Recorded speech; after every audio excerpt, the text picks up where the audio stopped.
हुआ है ना स्टार्ट? मैसेज गया आप लोगों के पास रिकॉर्डिंग का? Yes sir. Okay sir, good morning again to all of you. हाँ, तो इनकम टैक्स क्लास है। हाँ सर, लास्ट वीक नहीं हो पाया था, तो चलो सर हम लोग इनकम टैक्स में कंप्यूटेशन ऑफ टोटल इनकम। हाँ सर, ऑलमोस्ट सारा हेड्स कंप्लीट हो चुका है। अभी हम लोग सर कंप्लीशन स्टेज में हैं, लाइक टोटल इनकम कैलकुलेट करना, फिर आपका टीडीएस टीसीएस एडवांस टैक्स के बारे में नॉलेज गैदर करना, टीडीएस टीसीएस एडवांस टैक्स को कहाँ यूज़ करना है उसके बारे में जानकारी लेना, जो मैं आपको टोटल इनकम कराते कराते बता रहा हूँ, है ना सर। तो कंप्यूटेशन ऑफ टोटल इनकम पे आज भी मैं कुछ क्वेश्चंस रेडी किया, मैं सोचा कि आप लोगों के साथ एक बार डिस्कस कर लेता हूँ, और कुछ क्वेश्चंस मैं रेडी किया आप लोगों को होमवर्क देने के लिए। तो पहले मैं आपको एक काम करूँगा सर, क्लास में डिस्कस करूँगा, ठीक है। उससे पहले मैं आपको एक समरी बताऊँगा जिसमें आपको पूरा इनकम टैक्स कैलकुलेशंस करने के लिए क्या क्या चीज़ें देखना चाहिए, या कौन सा मैटर आपको बेसिकली कनेक्ट करना चाहिए, उसका एक आपको रफ आइडिया दे दूंगा। फिर आपको कुछ क्वेश्चन सॉल्व कराऊंगा, और फिर कल के क्लास में टीडीएस रिगार्डिंग जो भी बचा कुचा सेक्शंस है उसको बात करूंगा। और उसके बाद एक चैप्टर बचा रहेगा, वो है आपका रिटर्न फाइलिंग, ठीक है। मतलब इनकम टैक्स रिटर्न फाइलिंग कैसे होता है, ठीक है, वो आई होप कि नेक्स्ट वीक में कंप्लीट करा दूंगा सर। तो चलो सर, मैं आपको लेके चलता हूँ कि आज के डिस्कशंस में। तो स्क्रीन शेयर होने से मुझे बताना।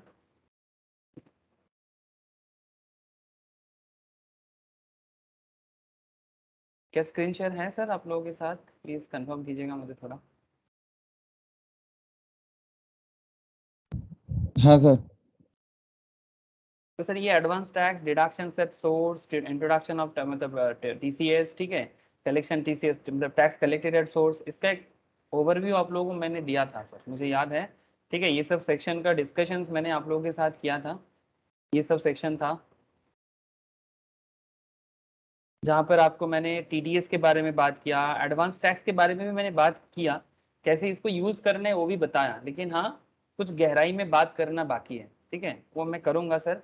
लेकिन वो सब करने से पहले मैं आपके साथ थोड़ा सा कुछ क्वेश्चन डिस्कस कर रहा हूँ, मतलब जहाँ पर आप लोगों के साथ मैं टोटल इनकम पे किस तरह से, कंप्यूटेशन ऑफ टोटल इनकम में किस तरह से कैलकुलेशन किया जाता है वो आपको थोड़ा जानकारी हो जाना चाहिए, तभी जाके आपको ये टोटल इनकम कैलकुलेशंस का जो कॉन्सेप्ट है ना, या टीडीएस टीसीएस एडवांस टैक्स का जो यूज़ है, ये आपको क्लियर कट समझ में आएगा। तो चलो सर, आज भी कुछ क्वेश्चन करेंगे, है ना। आज भी आपके साथ मैं कुछ क्वेश्चन डिस्कस करूंगा, जैसे कि एक बहुत ही अच्छा क्वेश्चन है चार्ली का, ठीक है, अमेरिकन नेशनल्स का। इसमें रेसिडेंशियल स्टेटस भी डिस्कस कर लेंगे, और टोटल इनकम का भी डिस्कशंस कर लेंगे, और कुछ स्पेशल पॉइंट्स है वो भी मैं आपसे बात कर लूँगा, मतलब कुछ स्पेशल सेक्शन वाइज पॉइंट्स है। तो ठीक है, ये सब करने से पहले आपको मैं एक ओवरव्यू देना चाहूँगा सर। ओवरव्यू मतलब सर, जब भी आपके सामने टोटल इनकम कैलकुलेट करने का मौका आ जाए, आपको क्या करना चाहिए सर? ऑब्वियसली आपको पूरा इनकम टैक्स कैलकुलेशंस का जो रास्ता है ना सर, वो रास्ता आपको याद रखना चाहिए। तो चलो मैं आपको समरी बताता हूँ कि किस तरह से आप इनकम टैक्स कैलकुलेशंस पे पहुंच सकते हो, ठीक है, और उसके लिए आपको क्या क्या चीज़ याद रखना पड़ेगा, और कौन से मैटर में आपको कनेक्शन रखना पड़ेगा, तब जाके आप कभी भी कोई भी बड़ा क्वेश्चन हो, मतलब एकदम ए टू जेड हर एक चीज़, मतलब इतना समझो, एज ए टैक्स कंसल्टेंट आपका रेस्पेक्टिव एरिया क्या है। जब आपके सामने कोई क्लाइंट आके आपको बोलेगा कि सर मेरा इनकम टैक्स रिटर्न फाइल करना है, तो एज ए टैक्स कंसल्टेंट, मतलब as a chartered, as a cost accountant, as a company secretary, as a lawyer, आप लोग नॉर्मली ये सब प्रोफेशंस के साथ डायरेक्टली कनेक्टेड होते हैं। तो सी एस सीएमए का बहुत ज़्यादा जिम्मेदारी होते हैं सर ये सब मैटर में हमारे देश में। तो जब एज ए टैक्स प्रैक्टिशनर्स आप काम करोगे, तो आपके लिए बहुत वाइटल पॉइंट है कि आप किस किस मैटर को मद्देनजर रखते हुए किसी भी इंसान का, मतलब इंडिविजुअल्स का, एसएससी का इनकम टैक्स कैलकुलेट करोगे, ठीक है, चाहे वो फॉरेन सिटीजन हो चाहे वो इंडियन सिटीजन हो, ठीक है। तो किस तरह से पूरा का पूरा खेल बनेगा, इसका एक पूरा ओवरव्यू आपको मैं अभी देर मतलब बताऊंगा, जो आपको कनेक्शन में रखना है, अपने माइंड के साथ, नेटवर्क के साथ जोड़ना है, ठीक है। नेटवर्क मतलब आपका खुद का नेटवर्क सर, ठीक है। तो वही, चलो मैं आपको, एक सेकेंड मैं थोड़ा पेन ले लेता हूँ।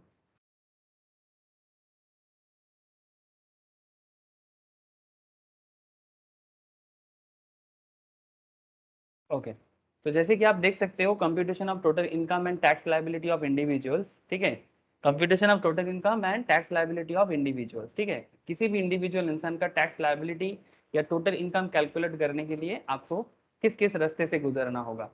तो सबसे पहले तो आप ये देख लो sir, income tax is levied on an assessee total income. आप कौन हो सर? आप एसएससी हो। कैसे सर? एसएस का मतलब होता है कैलकुलेशन करना, है ना, एनालाइज करना, एनालाइज करके कैलकुलेट करना। असेसमेंट जिसका होता है उसको एसएससी कहा जाता है। मतलब जो इंसान इनकम टैक्स पेमेंट करते हैं वो सरकार के नज़र में, इनकम टैक्स डिपार्टमेंट की नज़र से एसएससी कहलाता है, ठीक है। सो income tax is levied on an assessee's total income and total income has to be computed as per the provisions contained in the Income Tax Act 1961। और जो भी इनकम टैक्स कैलकुलेशन होता है वो इनकम टैक्स एक्ट 1961 के हिसाब से होता है। The following steps has to be followed for computing total income of an SSC. तो जब भी किसी भी इंसान का टोटल इनकम कंप्यूटेशन होगा तो कुछ स्टेप से गुजरना पड़ता है सर, ठीक है, ये रास्ता कुछ स्टेप से गुजरते हैं। तो वो स्टेप्स क्या है? जैसे आपका सबसे पहला काम होता है sir, determination of residential status. अगर अभी भी किसी का रेसिडेंशियल स्टेटस का क्लास बाकी है, प्लीज मुझे एक बार बताइएगा, या फिर रिवाइज करना है, मैं आपको सारा का सारा रेसिडेंशियल स्टेटस का क्लास शेयर करूंगा, तो आप एक बार जरूर गो थ्रू कीजिएगा, ठीक है। तो residential status income tax act के अंदर एक बहुत ही वाइटल कॉन्सेप्ट माना जाता है सर। वाइटल क्यों? वाइटल इसलिए कि जब तक आप इंडिया का रेसिडेंशियल स्टेटस, मतलब इंडिया में किसी भी इंसान का, इंडिया में किसी भी इंडिविजुअल्स का, किसी भी एसएससी का रेसिडेंशियल स्टेटस देख नहीं पाओगे, आप उनको कभी भी इनकम टैक्स कैलकुलेशन उनका ठीक ठाक से नहीं कर पाओगे। तो आपका बहुत ही इंपॉर्टेंट काम हो जाता है उस इंडिविजुअल का रेसिडेंशियल स्टेटस देखना, ठीक है। आज मैं आपको रेसिडेंशियल स्टेटस तो नहीं बताऊंगा, बट हाँ कुछ आइडिया जरूर दूंगा आपको, ठीक है। मतलब रेसिडेंशियल स्टेटस अपने आप में ही एक बहुत बड़ा एरिया है जो रेसिडेंशियल स्टेटस चैप्टर के अंदर आपको कराया जाता है। यहाँ पर आप देखो कि किस तरह से रेसिडेंशियल स्टेटस में क्या क्या आपको देखना पड़ता है। सर आपको रेसिडेंशियल स्टेटस में देखना पड़ता है आप रेसिडेंट हो या नहीं, ठीक है। मतलब या तो आप रेसिडेंट बनोगे भारत का, या फिर आप भारत का नॉन रेसिडेंट बनोगे। Sir point to be noted, citizenship और रेसिडेंशियल दोनों में फर्क होता है, ठीक है। आप इंडिया के सिटीजन हो सकते हो बट शायद आप रेसिडेंट ना भी हो सकते हो, ठीक है। या फिर कोई भारत का रेसिडेंट है नहीं, सिटीजन नहीं है, बट वो इंडिया का रेसिडेंट बन जाएगा एज पर income tax act. So citizenship और रेसिडेंशियल स्टेटस ये दोनों चीजें थोड़ा सा अलग है, कभी इसको मिक्स मत करिएगा, ठीक है। लेकिन हाँ कनेक्टेड है, कोई सिटीजन है तो नॉर्मली रेसिडेंट वो हो ही जाता है, बट फिर भी कुछ रूल्स रेगुलेशंस आपको देखना पड़ेगा।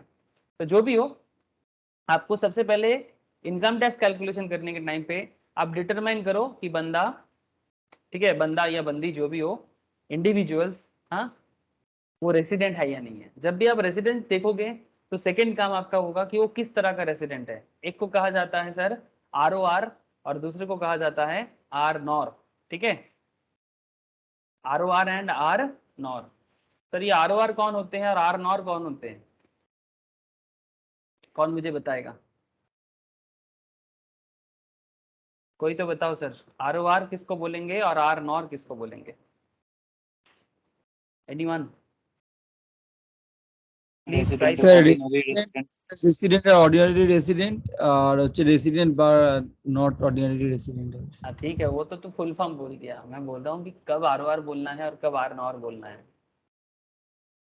कोई और बोल रहा স্যার এই था। 10 বছরের মধ্যে দুটো রেসিডেন্ট হতে হবে আর 7 বছরে 730 দিন, এটা হলে এই দুটো একসঙ্গে কোয়ালিফাই করলে ROR, না হলে R-NOR। चलो ये एक समरी के लिए बहुत ही अच्छा जवाब मिला मुझे कि सर सबसे पहले तो आपको रेसिडेंट, अच्छा सबसे पहले ये तो बता सर रेसिडेंट होने के लिए क्या करना पड़ेगा? স্যার 182 দিন থাকতে হবে ডেজ আর নাহলে 4 60 বছর। ডেজ আর লাস্ট 4 বছরে 365 ডেজ। वेरी गुड सर, दो कंडीशंस होते हैं, आप दोनों में से कोई भी एक कंडीशन रेसिडेंट का पहले फुलफिल करो। सेक्शन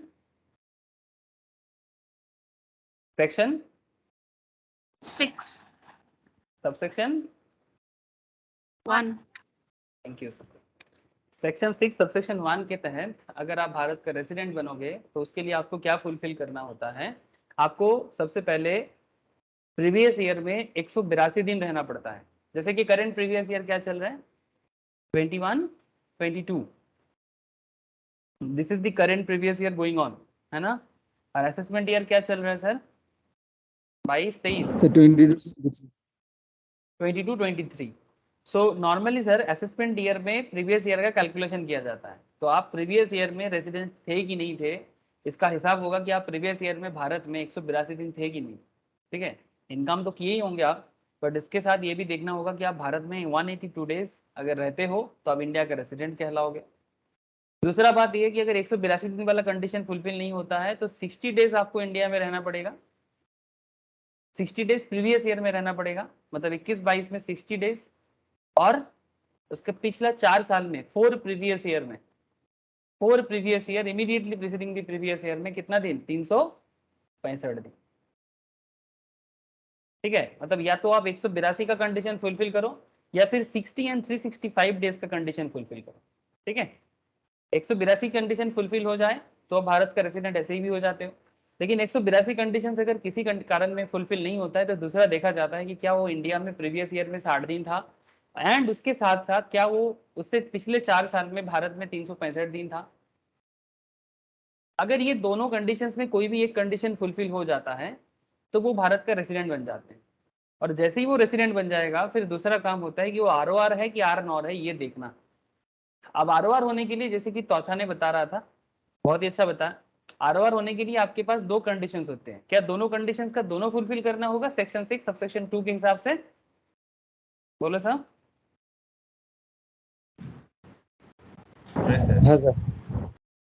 अगर आपको ROR होना है तो सेक्शन 6 सबसेक्शन 2 के हिसाब से आपको दोनों कंडीशन फुलफिल करना है। 2 कंडीशन क्या है सर, एक कंडीशन है कि आपको पिछले 10 साल में out of 10 years, out of 10 previous year में 2 ईयर्स ऐसा होना चाहिए आप भारत का रेसिडेंट हो। रेसिडेंट होने के लिए जो कंडीशंस आपको अभी सेक्शन 6 सबसेक्शन 1 में मैंने बताया वही वाला 182 और 60 और 365 दिन। अगर पिछले 10 साल में आउट ऑफ 10 प्रीवियस ईयर अगर 2 साल आप रेसिडेंट बनते हो, ये एक कंडीशन। और दूसरा क्या है, 730 डेज। हाँ बोलो सर, बोलो 730 days in 7 previous year. Yes sir. ठीक है, ये दोनों कंडीशंस में दोनों कंडीशन फुलफिल करना पड़ेगा, मतलब 10 साल में 2 और 7 साल में 730। सर रेसिडेंशियल स्टेटस का जो डिटेल्स क्लासेस है ना, प्लीज रेफर करो, एक बार मेरे को बोलो सर, मैं शेयर कर दूंगा। अगर आपको नहीं मिलता है तो आप जरूर एक बार रेसिडेंशियल स्टेटस देखें सर। अगर आप लोगों ने भूल गया या फिर नहीं किए किसी कारण से तो must go through sir residential status. Residential status कर लोगे ना, ये सब ROR R-NOR का पूरा खेल समझ में आ जाएगा। बहुत ही वाइटल है, बिकॉज जब भी आपके सामने कोई भी क्लाइंट आके आपको पूछेगा कि भाई मेरे को आपका खुद का इनकम टैक्स फाइल करना है, तो आपको सबसे पहले इनका रेसिडेंशियल स्टेटस देखना है। और जैसे ही आप उनको रेसिडेंट है ये नॉन रेसिडेंट है ये देख लोगे, फिर आपका दूसरा काम है कि वो ROR है कि R-NOR है। R-NOR मतलब जो नॉट ऑर्डिनरीली रेसिडेंट, मतलब कभी कभी रेसिडेंट हो जाते हैं, मतलब ऐसे तो रेसिडेंट बट वैसे नॉट रेसिडेंट, ठीक है। Resident but not ordinarily resident, ठीक है। ऐसे रेसिडेंट बट नॉट ऑर्डिनरीली, मतलब नॉर्मली उतना रेसिडेंट नहीं होते। और तीसरा टाइप का जो होते हैं सर वो होते हैं नॉन रेसिडेंट। तो ऐसे तो या तो रेसिडेंट बनेगा या तो नॉन रेसिडेंट बनेगा। सर रेसिडेंट और नॉन रेसिडेंट पे टैक्स में क्या इफेक्ट आता है, सर रेसिडेंट को तो भारत में टैक्स देना ही पड़ेगा। नॉन रेसिडेंट को हाँ, अगर भारत से इनकम किए करेगा तो भारत में टैक्स देना पड़ेगा, है ना। इसके लिए भी रेसिडेंशियल स्टेटस के अंदर एक पूरा समरी दिखाया गया है कि कब कब नॉन रेसिडेंट को भारत में टैक्स देना पड़ता है, कब कब नॉन रेसिडेंट को भारत में टैक्स देना पड़ता है। और अगर आप ROR हो या R-NOR हो तो आपको ऑलवेज भारत में टैक्स देना पड़ेगा अगर इनकम भारत से हो। और जो ROR है सर, इसको तो ग्लोबल इनकम पे भारत पे टैक्स देना पड़ता है, मतलब ये सच्चा भारतीय माना जाता है, ठीक है। दुनिया भर से कहीं पर भी कमाओ सर, पूरा दुनिया, US से कमाओ, स्विट्जरलैंड से कमाओ, ठीक है, आइसलैंड से कमाओ, जहां से इच्छा मर्जी कमा लो, ग्लोबल इनकम पे टैक्स सरकार के घर पे जमा कर दो, बिकॉज आप ROR हो, ठीक है, रेसिडेंट हो एंड ऑर्डिनरी भी रेसिडेंट हो भारत का, तो दुनिया के किसी भी कोने से कमा लो, इंडिया में टैक्स दे दो। अगर आप R-NOR हो तो वो कनेक्शन देखा जाता है कि वो इनकम भारत में एक्रू हो रहा है कि नहीं हो रहा है, ड्यू हो रहा है कि नहीं हो रहा है। इसका एक पूरा समरी लिस्ट रेसिडेंशियल स्टेटस के अंदर मैं आप लोगों को लिखा के भी रखा, समझा के भी रखा, जरूर देखिएगा एक बार, ठीक है। और सर अगर बाकी चीजें कंडीशंस फुलफिल नहीं करता है ROR R-NOR का, तो आप नॉन रेसिडेंट बन जाते हो। और अगर आप नॉन रेसिडेंट बन जाते हो तो ऐसे केसेस में अगर आपका भारत से इनकम का कुछ कनेक्शन दिखता है, अगर आपको भारत से इनकम का कनेक्शन दिखता है तो भारत में टैक्स देना पड़ता है नॉर्मली, ठीक है। तो वो भी रेसिडेंशियल स्टेटस के अंदर समझाया गया है, और आज भी एक क्वेश्चन करेंगे कुछ देर बाद, ठीक है, तब भी आपको मैं फिर से बताऊंगा। तो सबसे पहला काम क्या है इनकम टैक्स कैलकुलेशन का? सबसे पहला काम रेसिडेंशियल स्टेटस देखना, ठीक है। अच्छा, इसमें भी कुछ स्पेशल पॉइंट्स आता है रेसिडेंशियल में। an Indian citizen who is deemed to resident in India would be a resident but not ordinary resident in India, ठीक है। अच्छा, फिर step 2, classification of income under 5 heads. अब देखो सर, जो बंदा आपके पास कंसल्टेंसी के लिए आया है, मतलब आप कौन हो? आप टैक्स कंसल्टेंट हो, सीए हो, सीएस हो, सीए में हो। अब आपके सामने जब भी कोई क्लाइंट आएगा कंसल्टेंसी के लिए, सेकंड काम क्या है आपका? स्टेप 2, आपका सेकंड काम रहेगा सर उनका इनकम का सोर्स पता करना, ठीक है। सोर्स ऑफ इनकम पता करना कि भाई आप क्या करते हो, कहां से कमाते हो, सोर्स ऑफ इनकम। और सोर्स ऑफ इनकम को income tax department head of income से डिफाइन किया है, हेड्स ऑफ इनकम से डिफाइन किया है, ठीक है। हेड्स अंडर 5 हेड्स, तो इनकम टैक्स डिपार्टमेंट ने सर 5 हेड्स ऑफ इनकम बताया, 5 हेड्स, ठीक है। जिसमें सैलरी हेड्स है, बहुत ही popular heads. Income from house property is there, profits and gains from business and professions is there, capital gain income is there, and income from other source is there. Most probably maximum ने सारा का सारा head कर चुके हैं, अगर किसी का कोई भी हेड बाकी है उनको आगे कराया जाएगा, या फिर वो अगर रिकॉर्डेड ले लेगा तो प्लीज घर पे बैठे फटाफट एक बार देख लो, कोई डाउट है तो क्लास में पूछ लो। अच्छा, स्टेप 3, अब सारा का सारा हेड से आपको देखना है कि भाई इस बंदे से कहाँ से इनको इनकम मिला है, ठीक है। क्या उनको सैलरी इनकम हुआ है, क्या उनको हाउस प्रॉपर्टी इनकम हुआ है, क्या उनको बिजनेस एंड प्रोफेशन इनकम हुआ है, क्या उनको कैपिटल गेन इनकम हुआ है, क्या उनको अदर सोर्स इनकम हुआ है, इसके बाहर और कोई इनकम नहीं है। और मजा का बात ये सर, इस 4 हेड को तो स्पेशलाइज्ड है, जिसको कहीं जगह नहीं मिलता वो अदर सोर्स में आ जाते हैं, ठीक है। मतलब इनकम टैक्स डिपार्टमेंट बड़ा सोच समझ के ही काम किया है। जहाँ जहाँ पर उसको कहीं पर भी दिखेगा कि भाई सैलरी नहीं दिख रहा है, कैरेक्टर सूट नहीं कर रहा है, हाउस प्रॉपर्टी का कैरेक्टर सूट नहीं कर रहा है, profit and gain character suit नहीं कर रहा है, कैपिटल गेन नहीं कर रहा है, तो फिर वो अदर सोर्स में घुसा देगा। आप ये नहीं बोल सकते नहीं ये तो इनकम टैक्स ने मेंशन नहीं किया तो ये इनकम पे मैं टैक्स नहीं दूंगा, ये ऐसा कोई जगह नहीं छोड़ेगा आपके लिए, ठीक है। सरकार है, क्यों छोड़ेगा भाई? छोड़ेगा नहीं। स्टेप 3, अब जैसे ही आपने हेड्स ऑफ इनकम आइडेंटिफाई कर लेंगे, आपका थर्ड स्टेप्स होता है इनकम टैक्स में स्टेप 3 का। वो स्टेप 3 में क्या करना होता है?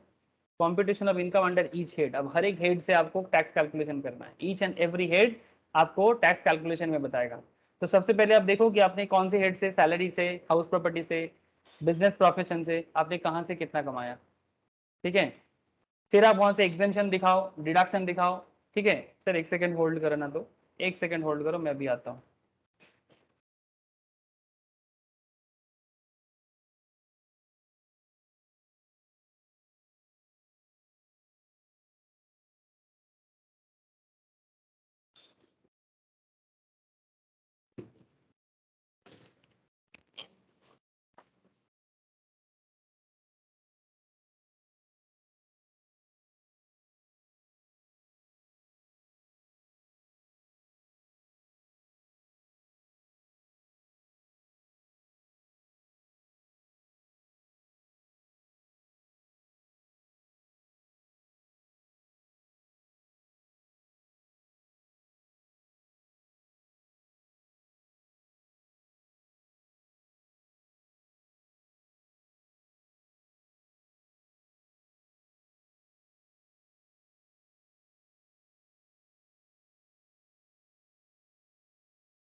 हेलो सर, कनेक्टेड हो आप लोग?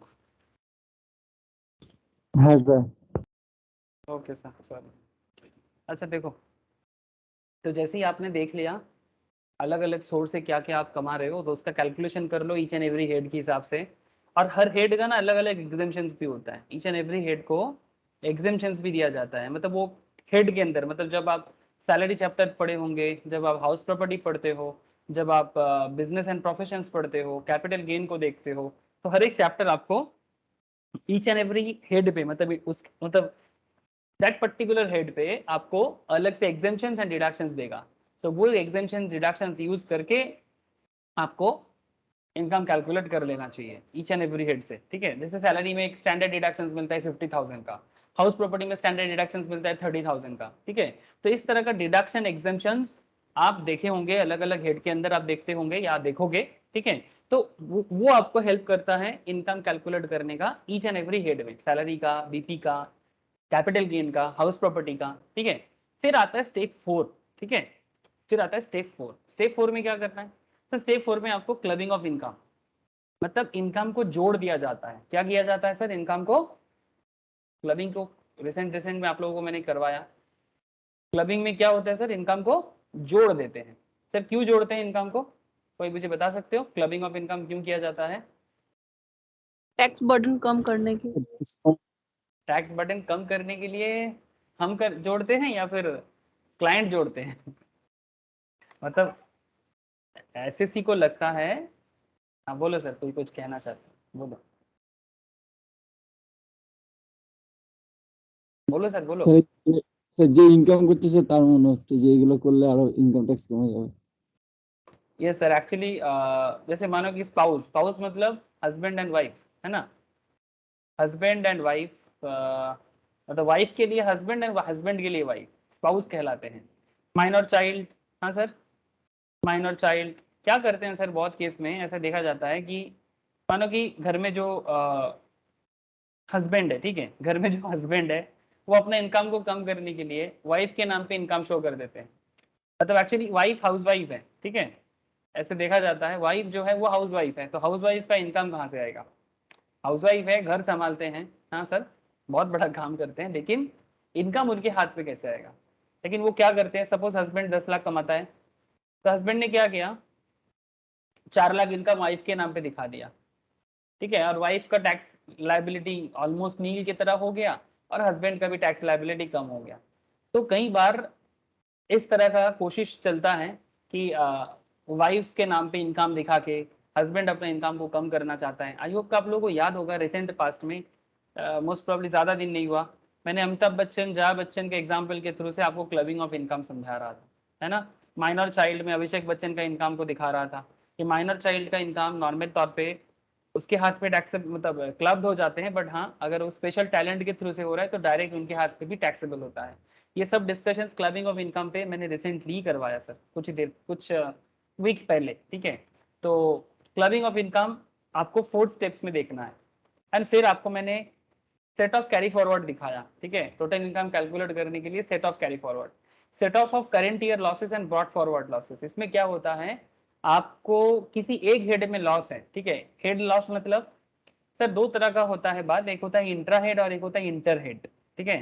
जैसे मानो कि अगर आपने सैलरी में इनकम करते हो, सैलरी में तो लॉस नहीं होगा, लेकिन मानो कि आपका हाउस प्रॉपर्टी में लॉस हो गया, ठीक है, भाड़ा नहीं मिलता है तो हाउस प्रॉपर्टी में लॉस हो सकता है, बिजनेस एंड प्रोफेशंस में आपको लॉस हो सकता है, कैपिटल गेन में भी आपको लॉस हो सकता है, ठीक है। तो अगर आप एक हेड से इनकम करते हो और दूसरे हेड से लॉस करते हो, तो क्या वो इनकम और लॉस एडजस्ट कर सकता है? ये सर कभी कभी बहुत सारे हेड में एडजस्टमेंट होता है, ठीक है। किसी किसी हेड में एडजस्ट नहीं होता, किसी किसी हेड में बहुत अच्छा एडजस्टमेंट होता है। तो इस तरह का एडजस्टमेंट को मैंने रिसेंटली करवाया आपको, अगर किसी ने मिस किया तो प्लीज एक बार कर लो सर। इसको set off and carry forward कहा जाता है सर। लॉस को कैरी फॉरवर्ड करना मतलब ब्रॉड फॉरवर्ड या कैरी फॉरवर्ड सेम बात है, और सेट ऑफ करना करेंट ईयर लॉस को। इसको inter source set off losses और inter head set off losses कहा जाता है। Set off brought forward losses, set off unabsorbed depreciation, carry forward of losses and unabsorbed depreciation, ये सब आपको स्टेप 5 में देखना पड़ता है। जैसे ही आपने स्टेप 5 में setup of and carry forward of losses देख लिया, ठीक है, फिर आपको स्टेप 6 आता है। और स्टेप 6 में आपको ग्रॉस टोटल इनकम को कंप्यूट करना है। और जीटीआई कैलकुलेट करने के लिए आपके लिए क्या इंपॉर्टेंट हो गया, आपने ऐड इनकम कर लो, सारा का सारा इनकम जो आपने अलग अलग हेड से कमाया।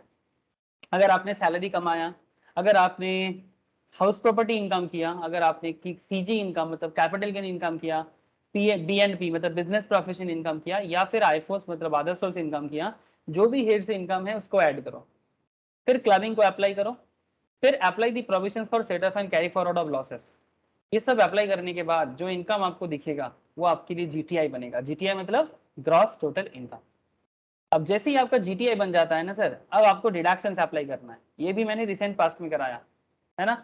80C से लेके 80U, बिग एरिया, बहुत ही इंटरेस्टिंग एरिया है।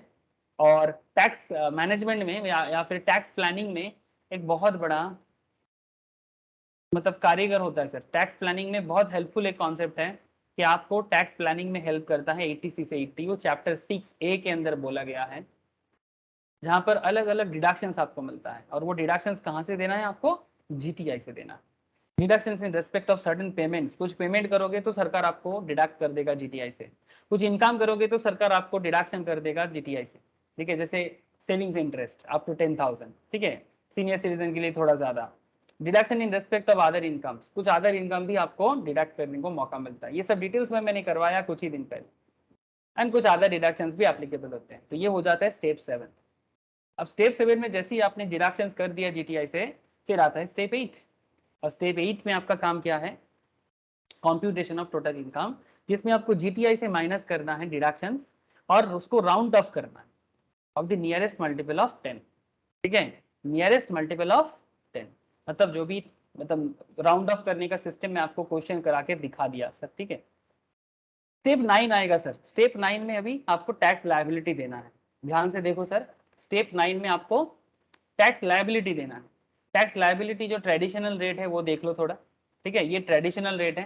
ट्रेडिशनल मतलब सर एक न्यू रेट भी आजकल आया है sir, discounting rate 115 BSE, 115 BSE बोल के एक न्यू सेक्शन चालू हुआ है। उसके तहत आपको डिडक्ट मतलब काफी डिस्काउंटेड रेट भी मिल रहा है। लेकिन हाँ, उसमें आपको ये सब जो 80C से 80U का जो बेनिफिट है ये नहीं मिलता है। ठीक है, लेकिन जो ट्रेडिशनल सिस्टम है या फिर जो स्लैब सिस्टम है, जो पुराना सिस्टम है, इसमें नॉर्मल जो रूट नॉर्मल टैक्स रेट जो है वो यही है।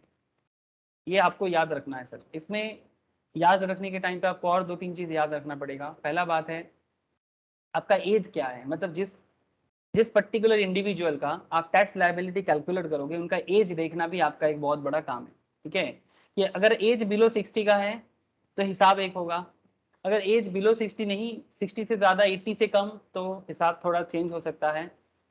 और अगर एज 80 से ज़्यादा है तो भी हिसाब थोड़ा बहुत बदल सकता है। तो इस बात का ज़रूर ध्यान रखिएगा। मैं आपको यहाँ पर थोड़ा सा बता देता हूँ। बाकी सर एकदम बेसिक्स ऑफ इनकम टैक्स जहाँ पर भी मैंने पढ़ाया वहाँ पर ये सब डिस्कशंस मैंने करा के रखा। जैसे अगर आप देखोगे, अगर आप अप टू 2.5 लाख मतलब 2,50,000 इनकम करते हो, अगर आपका एज बिलो 60 का है तो फिर आपको कोई टैक्स नहीं देना पड़ेगा सर। अगर किसी का एज अबव 60 है तो सर तो भी कुछ नहीं देना पड़ेगा सर। अगर किसी का एज अबव 80 है तो सर तो भी कुछ नहीं देना पड़ेगा सर। 60 ईयर्स के लिए तो ये 2.5 लाख चेंज होके कितना हो जाएगा, प्लीज टेल मी।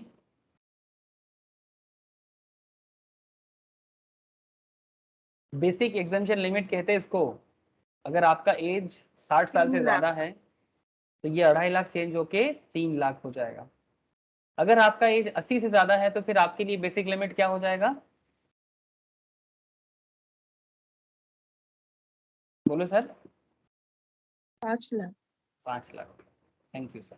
ठीक है, याद रखिएगा, अगर आप 80 से ऊपर हो, 80 से ऊपर हो तो 5 लाख तक इनकम पे कोई टैक्स नहीं देना है। अगर आपका एज 60 से 80 के बीच में है, 3 लाख तक इनकम पे कोई टैक्स नहीं देना है। और अगर आपका एज 60 से नीचे का है तो 2,50,000 तक इनकम करने से एनुअली आपको सरकार के घर में, गवर्नमेंट ऑफ इंडिया के घर में कोई टैक्स नहीं देना है। ठीक है, ओके सर। बहुत वाइटल पॉइंट है सर, याद रखिएगा, मतलब बेसिक बात है पर बहुत इंपॉर्टेंट है। अच्छा, नेक्स्ट पॉइंट आता है सर, अगर आपका इनकम 2,50,000 से 3 लाख क्रॉस करता है as the case may be to 5 lakh, अगर ठीक है मतलब 2.5 लाख से 5 लाख या 3 लाख से 5 लाख, ठीक है सर। कब कब ऐसा होता है याद रखिएगा, अगर आपका एज बिलो 60 का है तो आपके लिए 2,50,000 से ज्यादा का इनकम मायने रखता है अप टू 5 लाख तक, ठीक है। अगर आपका एज ग्रेटर देन 60 से 60 ईयर्स के हैं तो 3 लाख से ज्यादा और अप टू 5 लाख तक आपको 5% स्लैब के अंदर डाला जाता है। मतलब सिंपल बात है 12,500, ठीक है। 2.5 लाख से 5 लाख उसका 5% 12,500 ये टैक्स आपको देना पड़ेगा। सही बोला ना? अरे 2,50,000 का 5% 12,500 ना। हाँ सर, 12,500 ही है। हाँ सर, फिर 5 लाख से 10 लाख का एक स्लैब है, इसको स्लैब सिस्टम बोलते हैं। स्लैब किस हिसाब से 5 लाख से 10 लाख का इनकम में आपको 20% टैक्स देना है सर। इसका 1 लाख। मतलब हाँ मतलब ये हो जाएगा 1 लाख। ये फिक्स्ड है सिस्टम वाइज। सर एक बात यहाँ पर याद रखिएगा, जिसका एज ग्रेटर देन 80 है क्या उनके लिए 5% का कोई स्लैब है?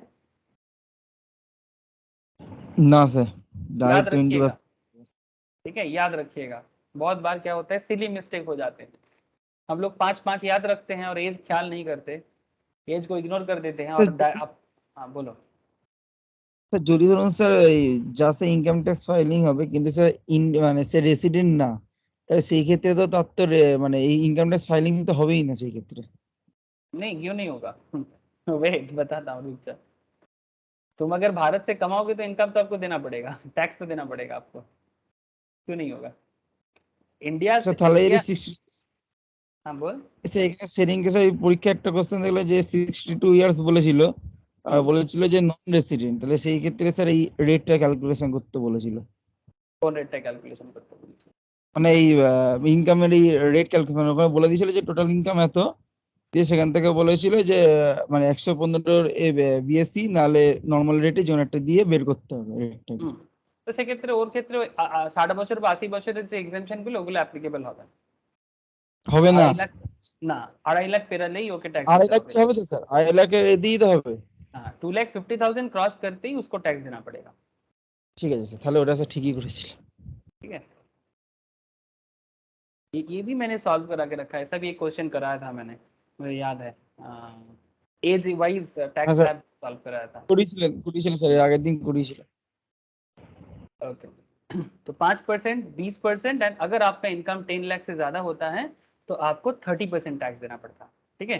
तो स्लैब वाइज चलता है, तो इधर 12,500 तो देना ही पड़ेगा, इधर 1 लाख भी आ जाएगा और 10 लाख के ऊपर जितना जाएगा उसके ऊपर 30%, ठीक है। लेकिन इसका भी एक और एक स्टेप्स आता है सर, ठीक है। अगर आपका इनकम 10 लाख क्रॉस करके और ज्यादा जा रहा है और ज्यादा, तो गवर्नमेंट भी आपको छोड़ेगा नहीं, फिर बोलेगा भाई बहुत कमाते हो सरचार्ज दे दो, ठीक है। लेकिन अगर कम कमाते हो तो रिबेट दे दो। सर भारत का टैक्स सिस्टम को प्रोग्रेसिव टैक्स सिस्टम कहा जाता है, मतलब ज्यादा कमाने से ज्यादा टैक्स देना पड़ता है। मतलब क्या इनकम कम करे क्या? नहीं सर ऐसा बात नहीं है।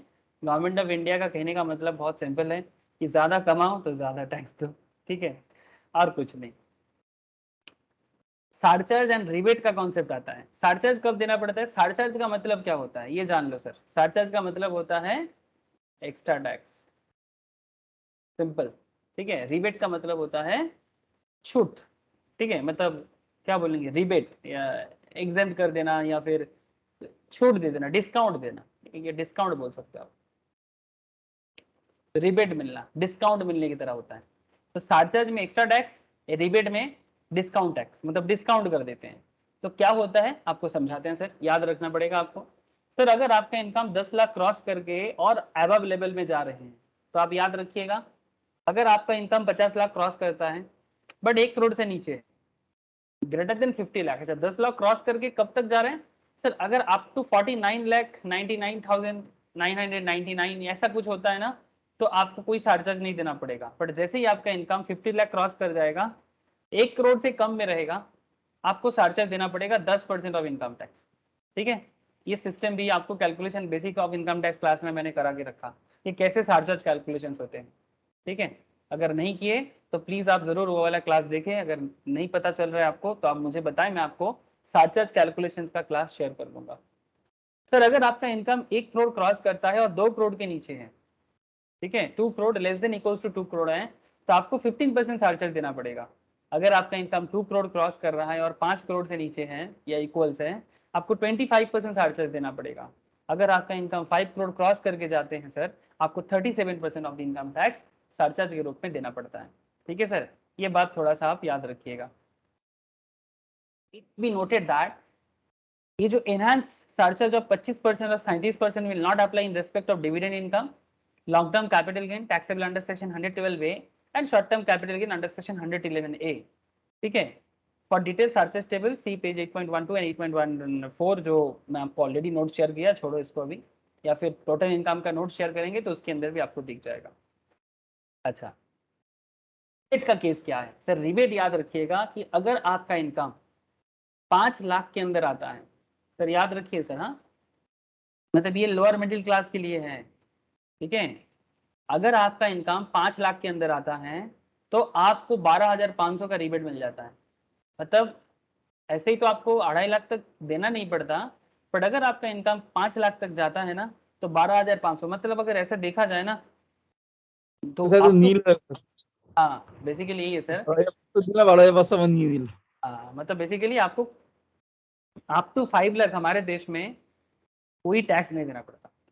मतलब रूल्स तो है सर, एग्जेम्पशन लिमिट है 2.5 लाख का, मतलब 2,50,000 का। मतलब देखो ना, किसी की इनकम अगर 5 लाख है तो आप स्लैब कैसे लगाओगे? ठीक है, आप ऐसे स्लैब लगाओ up to 2.5 lakh at the rate nil, greater than 2.5 to 5 lakh at the rate 5%, कितना हो जाएगा? 12,500 है ना। बस तो इसका जीटीआई हो जाता है 12,500। इसको रिबेट दे दो 87A के तहत 12,500 नील। স্যার এবার ধরুন স্যার 6 লাখ কি 7 লাখ ইনকাম হলো, তাহলে সেই ক্ষেত্রে স্যার 2 লাখ টাকার উপর তো একটা পার্সেন্টেজ হিসাব হচ্ছেই, তারপর তো স্যার বা রিবেটটা তো মাইনাস করতেই পারবে। हाँ नहीं, रिबेट 5 अप टू 5 लाख। মানে স্যার যদি 5 লাখ উপর কারো ইনকাম হয় তাহলে সেই ক্ষেত্রে রিবেট পাবে না। रिबेट अप टू 5 लाख, अगर तुम्हारा इनकम टोटल इनकम अगर 5 लाख है तभी जाके आपको रिबेट मिलेगा, अदरवाइज नहीं।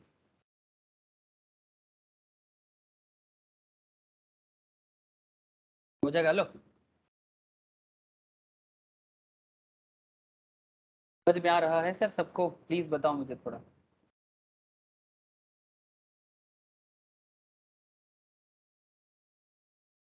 However, rebate under section 87A is not available in respect of tax payable at the rate 10% of long term capital gain.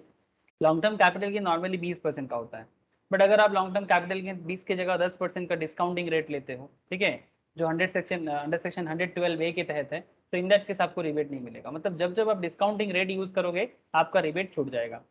फिर आता है step 11, education and health cess लगा देना 4% का। ठीक है, सभी इनकम पे लगता है लास्ट में। और एक बात याद रखिएगा, जब सारा का सारा स्टेप्स हो जाए फिर आपका टोटल टैक्स लायबिलिटी आता है, और टोटल टैक्स लायबिलिटी में आपको कुछ चीजों का ध्यान रखना पड़ता है। Tax on total income eight applicable rates, जो भी आपका टैक्स है वो आप एप्लीकेबल रेट पे दे दो। सरचार्ज एट एप्लीकेबल रेट सिर्फ total income greater than 50 lakh. ठीक है, फिर उसके ऊपर हायर एजुकेशन सेस लगाना 4% का। अगर आपका इनकम 5 लाख तक है तो आप रिबेट लगा लेना 87A के तहत। 5 लाख या 5 लाख से नीचे हो तो आप रिबेट यूज कर सकते हो 12,500 का, बट मैक्सिमम 12,500 ले सकते हो। अगर उससे कम है तो वही मिलेगा। आता है sir step 12। Step 12 basically alternate minimum tax का है, AMT। ठीक है, अब इसमें क्या होता है इसका कैलकुलेशंस मैं आपको कराऊंगा, बट एक बार मैं आज प्रोविजंस आपको बता देता हूँ AMT क्या है। ठीक है, alternate minimum tax. Sir if an individual is claiming deduction under section 10AA और अंडर सेक्शन 35AD, ठीक है, 10AA जो डिडक्शंस का मतलब जो टोटल इनकम पे नहीं आता ऐसे इनकम का एरिया है जो सेक्शन 10 बताते हैं। 35AD बिजनेस प्रोफेशन का सेक्शन है, और section under 80 JJAA, 80 QQB, 80 RRB सब रिसेंट पास्ट में हम लोगों ने करके आया। And is adjusted total income exceeds 20 lakh. ठीक है, if an individual claiming deduction under section 10AA, 35AD, 80 JJAA, 80 QQB, 80 RRB और उसका एडजस्टेड टोटल इनकम 20 लाख से एक्सीड कर रहा है, तो ऐसे केसेस में AMT प्रोविजंस लागू होता है। डोंट वरी, मैं आपको AMT का कैलकुलेशन सिखाऊंगा तो आपको AMT का कॉन्सेप्ट पूरा क्लियर हो जाएगा। फिर कंप्यूट करना है आपको AMT 18.5% of the adjusted total income plus surcharge if applicable plus higher education cess 4%। ये प्रोविजंस बता रहा हूं, बाद में जब क्वेश्चंस कराऊंगा आपको AMT पूरा क्लियर हो जाएगा। अल्टरनेट मिनिमम टैक्स, अगर यहाँ पर आपको थोड़ा सा याद रखना है, अगर आपका alternate minimum tax greater than tax computed as per regular provisions है तो adjusted total income would be deemed to be the total income. मतलब अगर अल्टरनेट मिनिमम टैक्स किसी कारण से रेगुलर टैक्स प्रोविजंस से ज्यादा हो जाता है तो एडजस्टेड टोटल इनकम को ही आपका टोटल इनकम माना जाएगा और आपका टैक्स लिवाई किया जाएगा उसके ऊपर 18.5%, that is 18.5% of the adjusted total income plus surcharge if applicable और एजुकेशन एंड हायर हेल्थ से 4%। टैक्स क्रेडिट कैरी फॉरवर्ड हो सकता है। AMT less tax computed as per regular provisions. Individual और HUF exercising option under section 115 BSc are not liable to alternate minimum tax. जो 115 BSc में आएगा उनको आपका अल्टरनेट मिनिमम टैक्स का जो भी कॉन्सेप्ट है इस पे एप्लीकेबल नहीं होता है, ठीक है। और अल्टरनेट मिनिमम टैक्स का सेक्शन जो है वो 115 JC है, ठीक है।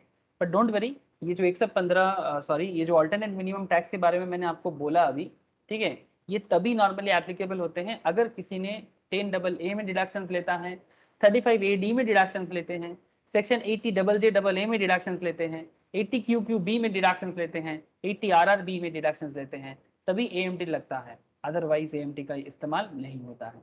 तो ये चीज मैं आपको बाद में क्वेश्चंस के साथ कराऊंगा। आज मैं थोड़ा प्रोविजंस बता दिया आपको, मैं बोला ना कुछ स्पेशल बातें आपके साथ करूंगा आज जो थोड़ा सा आपको नया लगेगा। फिर आता है step 13। Step 13, examine whether or not exercise the option under section 115 BSc for availing concessional tax slab rate. Last week एक क्वेश्चन कराया था, क्वेश्चंस में आपको दोनों ऑप्शन मिला था सर, या तो आप नॉर्मल टैक्स स्लैब में जाओ या फिर आप 115 BSc में जाओ, याद है क्या? हेलो।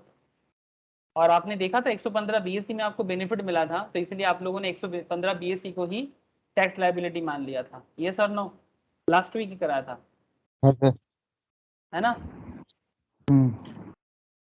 तो एग्जैक्टली स्टेप 13 में जाके आपको डिसाइड करना है कि आप एक मतलब 115 BSc चूज करोगे या फिर रेगुलर प्रोविजंस में रहोगे, ठीक है। As per 115 BSc या 115 BSc, individuals or HUFs have an option to pay tax in respect of their total income other than income chargeable to tax at special rates, chapter 12, at following concessional rates. If they do not avail certain exemptions or deductions like LTC, standard deductions under the year's salary, interest on housing loan on sale of covered property, deductions under chapter 6A, other than 80CC 2 subsection 2 or 80JJAA, set up and bought for loss of depreciation if they relate to any of the above deductions, set up of loss from house property against income under any other head, ठीक है। अगर किसी तरह का adjustment करेगा तो 115 BSc नहीं ले सकता, अगर कुछ एडजस्टमेंट नहीं है तो 115 BSc आराम से चूज कर सकता है। और एक बात आपको मैं लास्ट दिन भी बताया था कि 115 BSc के लिए आपको डिडक्शंस नहीं मिलता है। इसका स्लैब रेट ऐसा है सर जो नॉर्मल रेगुलर प्रोविजन से थोड़ा अलग है। अगर आप 115 BSc चूज करते हो तो अप टू 2.5 लाख नील यहाँ पर भी है, बट थोड़ा चेंज इधर हो जाता है, 2.5 लाख से 5 लाख 5%, बट 5 लाख से 7.5 लाख का स्लैब दिया है जो रेगुलर प्रोविजंस पे नहीं आता है। रेगुलर प्रोविजंस पे डायरेक्टली 20% का प्रोविजन है ना, और 7.5 लाख का कोई प्रोविजन नहीं है। तो 5 से 7.5 लाख 10%, 7.5 से 10 लाख 15%, 10 लाख से 12.5 लाख का 20%, 12.5 लाख से 15 लाख इनकम हो तो 25%, एंड above 15 lakh income हो तो 30%. Surcharge would be attracted at the same rate and above the same threshold of total income. Surcharge का जो रेट आपको मैं पहले बता के आया वो यहाँ पर भी एप्लीकेबल होते हैं under regular provisions of income tax act 1961, और further health and education cess 4% ये भी अट्रैक्ट होगा on income tax, so calculated plus surcharge ये भी एप्लीकेबल, ठीक है। ये बात आपको थोड़ा याद रखना है कि 115 BSc में रेट थोड़ा चेंज हो जाएगा बट सरचार्ज का कॉन्सेप्ट सिमिलर रहता है। फिर आपको क्या देखना है, examine the tax liability computed under regular provision of the act. अगर AMT भी है तो भी देख लो with the tax liability computation under 115 BSc। Thereafter if tax liability is lower as पर प्रोविजन अंडर सेक्शन 115 BSc, अगर आप देखोगे कि 115 BSc में आपका लायबिलिटी कम है तो गो फॉर इट। अगर रेगुलर प्रोविजंस पे आपको बेनिफिट है तो आप रेगुलर प्रोविजंस पे जाओ, ठीक है। लेकिन एक बार अगर 115 BSc ले लेते हो ना तो अगला 2-3 साल तक आपको 115 BSc में रहना पड़ता है। ये मैंने लास्ट वीक नोट में लिखा दिया था। If an individual or each of having income from business or profession exercises the option to pay tax under section 115 BSE in a previous year, then the said provision would apply for all subsequent previous year. ठीक है, मतलब आगे जो भी provision previous year आएगा, अगर आप business professions के साथ जुड़े हुए हो, अगर आप एक बार 115 बीएसई ले लेते हो ना, तो आगे का सारा सब्सिक्वेंट प्रीवियस ईयर में आपको 115 बीएसई ही एप्लीकेबल करना होगा, ये बात याद रखिएगा। Individual or each of not having income from business and professions can exercise the option to pay tax under 115 BSE for each previous year. He may exercise the option to a particular previous year but may not do so in another previous year. अगर आप business profession income के साथ जुड़े हुए नहीं हो, ठीक है, तो फिर आप किसी भी पर्टिकुलर ईयर में 115 बीएसई एप्लीकेबल कर सकते हो, दूसरे प्रीवियस ईयर में आप 115 बीएसई बिना यूज करके रेगुलर प्रोविजंस में भी ट्रांसफर हो सकते हो, but may not do so in another previous year. जरूरी नहीं कि एक बार करे तो हमेशा करें, मगर अगर बिजनेस प्रोफेशन से कनेक्टेड है आपका इनकम, तो फिर आपको एक बार 115 बीएसई अगर आप अप्लाई कर लेते हो ना, तो आगे के हर एक सब्सिक्वेंट प्रीवियस ईयर में एप्लीकेबल करना होगा।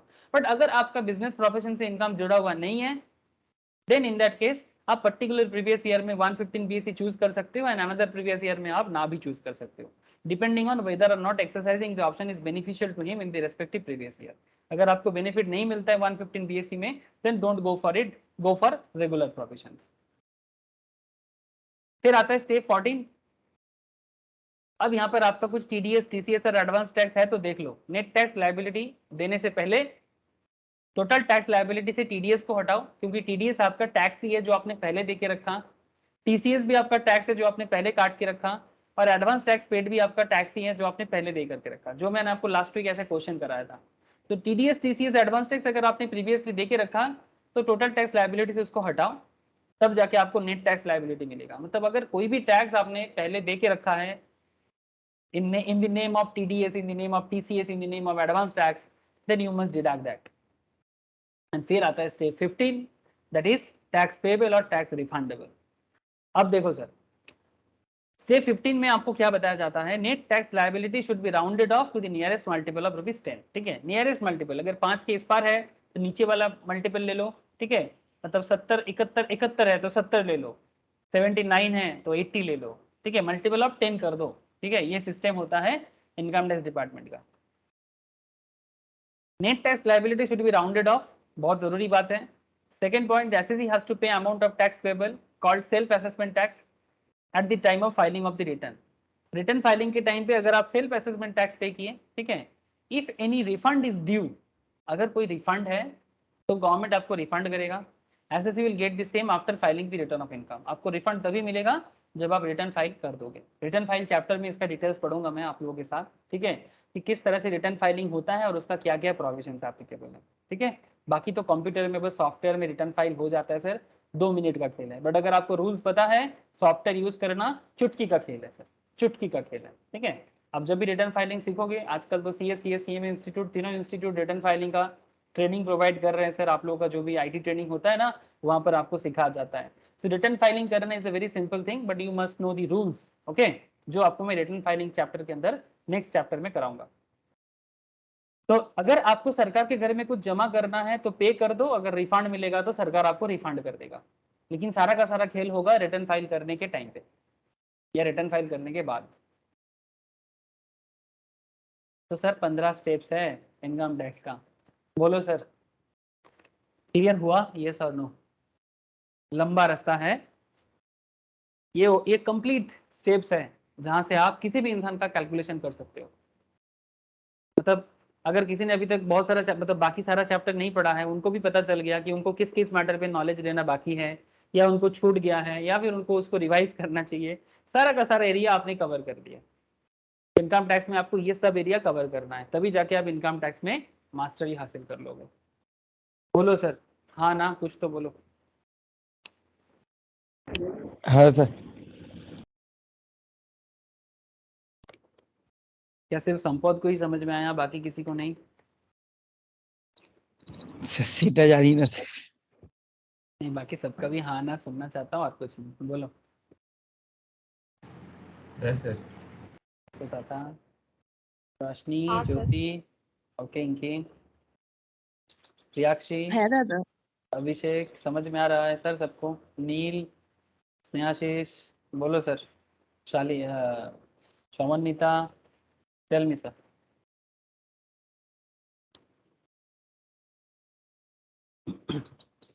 ओके सर, तो ये 15 स्टेप्स आपको हमेशा याद रखना है, और कभी भी कोई भी टैक्स कैलकुलेट करना हो तो आपके लिए बहुत ही वाइटल पॉइंट्स है सर, ठीक है। टोटल इनकम कैलकुलेशंस में ये सबसे बेनिफिट देता है कि टोटल इनकम अगर आप देख लो एक बार ना, तो आपको बहुत हेल्प मिलता है कि आपके इनकम टैक्स में किस किस रास्ते से गुजरना होगा। ओके, बहुत अच्छा। अब थोड़ा क्वेश्चन करते हैं सर, ठीक है। कुछ क्वेश्चन सॉल्व करते हैं, आपका दिमाग और क्लैरिटी लाएगा। क्या आपको क्वेश्चन दिख रहा है स्क्रीन में? प्लीज मुझे एक बार बताइएगा। हाँ सर। देखो सर, मिस चार्ली का एक क्वेश्चन है। चार्ली एक अमेरिकन नेशनल है सर। अच्छा क्वेश्चन है, ध्यान से सुनो। चार्ली एक अमेरिकन नेशनल है, got married to mister Radhe of India, ठीक है। भारत से प्यार कर लिया, भारत के लड़के को, और शादी कर लिया। Mister Radhe of India in USA. शादी कहाँ किया? यूएस में किया। कब किया sir? 2 March 2021 and came to India for the first time on 16th March 2021, ठीक है। She left for USA on 19th September 2021। Sir याद रखिएगा ये सब डेट बहुत इंपॉर्टेंट है। She returned to India again on 27th March 2022। While in India, she had purchased a showroom in Mumbai। जब वो इंडिया में था, वो भारत में एक शोरूम खरीदा 30 अप्रैल 2021 को, which was leased out to a company। भाड़े पे दे दिया on a rent of rupees 25,000 per month from 1st May 2021। She had taken loan from a bank for the purchase of the showroom। Bank से loan लिया showroom purchase के लिए। Bank has charge interest of rupees 97,500। Bank उनसे interest charge कर रहे हैं 97,500 का, up to 31 मार्च 2022 तक, मतलब 22 तक इतना इंटरेस्ट चार्ज किया। She had received the following cash gifts from her relatives। शादी किया तो थोड़ा सा गिफ्ट भी मिला सर, एंड फ्रेंड्स। 1/4/21 to 31 मार्च 2022 के बीच में। पेरेंट्स हस्बैंड से मिला, मतलब राधे के पेरेंट्स से, मिस चार्ली को मिला राधे के पेरेंट्स से 51,000 की gift. Married sister of husband, husband की मैरिड सिस्टर, उनसे मिला, मतलब राधे की सिस्टर से चार्ली को गिफ्ट मिला 11,000 का। From 2 very close friends of her husband, husband के मतलब मिस्टर राधे की बहुत ही क्लोज 2 फ्रेंड है। एक ने 1,51,000 दिया 1,51,000, और दूसरे दोस्त ने 21,000 दिया। तो टोटल कुल मिला कि 1,72,000 आपको क्लोज फ्रेंड्स ऑफ राधे से मिला, मतलब हस्बैंड के फ्रेंड से। सर आपके सामने क्वेश्चन क्या है, डिटरमाइन करके बताओ रेसिडेंशियल स्टेटस किसकी, किसका रेसिडेंशियल स्टेटस, राधे का या फिर मिस चार्ली का? बोलो sir. Residential status of miss Charlie है sir, and compute the total income chargeable to tax along with the amount of tax liability on such income for the assessment year 22-23। That means previous year 21-22। Okay, and there is a second question, would her residential status undergo any change? क्या उसका residential status change होगा? Assuming that she is a person of Indian origin, मान के चलो कि miss Charlie Indian origin से हैं but foreign में रहते हैं, अगर ऐसा है, और उसका total income from Indian sources 18 lakh and she is not liable to tax in USA, और चार्ली यूएस में टैक्स पेमेंट करने के लिए लायबल नहीं, ठीक है। ये सवाल आपके सामने रखा गया, बोलो सर हो जाएगा? हाँ तथा पंपावत, बोलो सर, क्वेश्चन सॉल्व हो जाएगा? স্যার হয়তো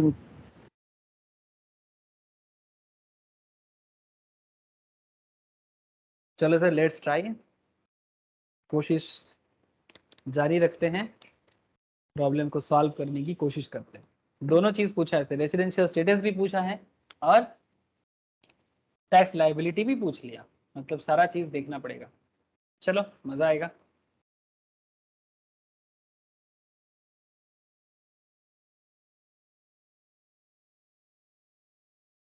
मैं थोड़ा सा बोर्ड ऑन कर लेता हूँ।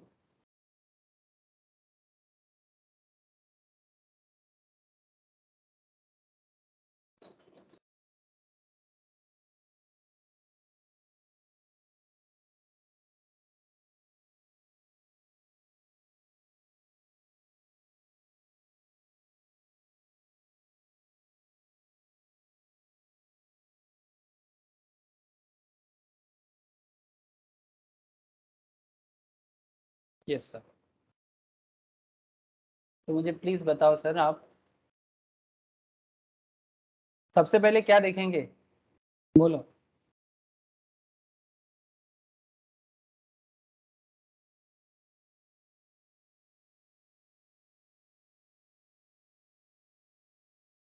रेसिडेंशियल स्टेटस देखते हो ना? Thank you. सबसे पहले रेसिडेंशियल स्टेटस ही देखना है, the computation of total income. Okay, तो हमें देखना है टोटल इनकम कंप्यूट करना है, और टोटल इनकम कंप्यूट करने के लिए हमें देखना पड़ेगा रेसिडेंशियल स्टेटस। तो अंडर सेक्शन 6 सबसेक्शन 1, ठीक है, सेक्शन 6 सबसेक्शन 1 के हिसाब से ही रेसिडेंशियल स्टेटस देखा जाता है। तो मैं आपको प्रोविजंस लिखा रहा हूँ, जैसे पूरा लिखना पड़ता है, specially for CA exam as well as CMA exam, ठीक है, कॉलेज एग्जाम, ठीक है। तो under section 6 subsection 1, an individual is said to be resident in India। एक इंडिविजुअल इंडिया में रेसिडेंट कब कहलाता है, वो आपको सबसे पहले प्रोविजंस को लिखना पड़ेगा, ठीक है। Under section 6 subsection 1, an individual is said to be resident in India in any previous year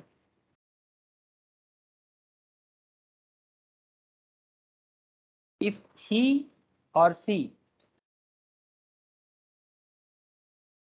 satisfy one of the following conditions, one of the following conditions, कोई भी एक।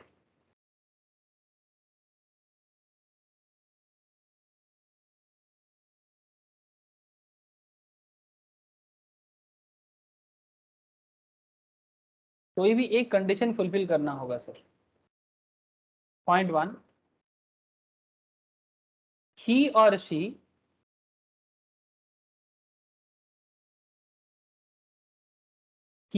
has been in India, कितना दिन रहना पड़ेगा? 182 days. Thank you sir. During the previous year for a total period of 182 दिन, okay, for a total period of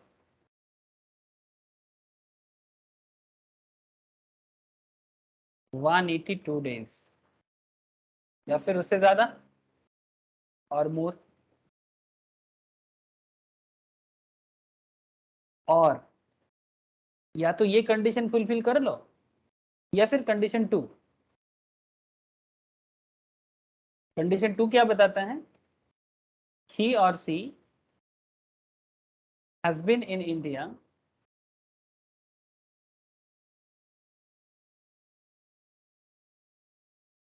during the 4 years immediately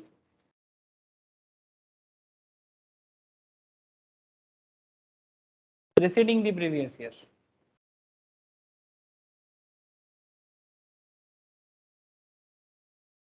Immediately preceding the previous year for a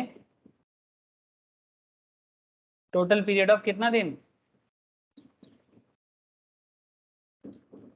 3 days or 365 days in 4. 365 days or more।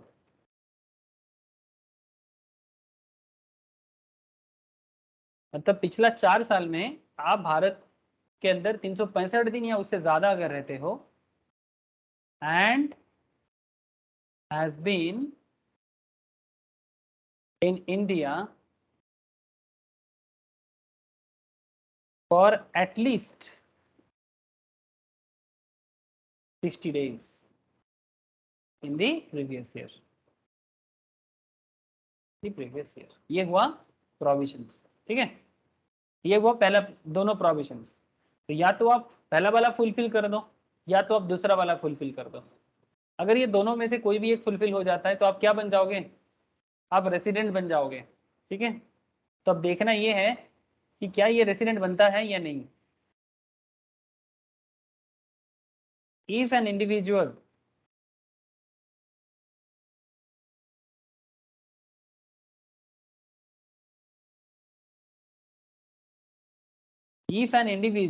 satisfy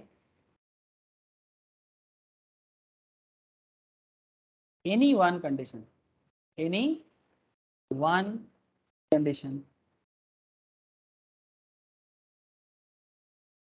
mentioned above,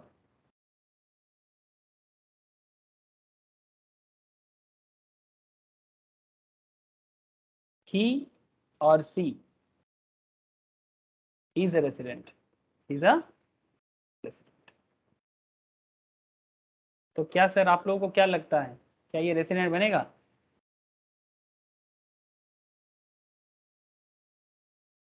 If both the above condition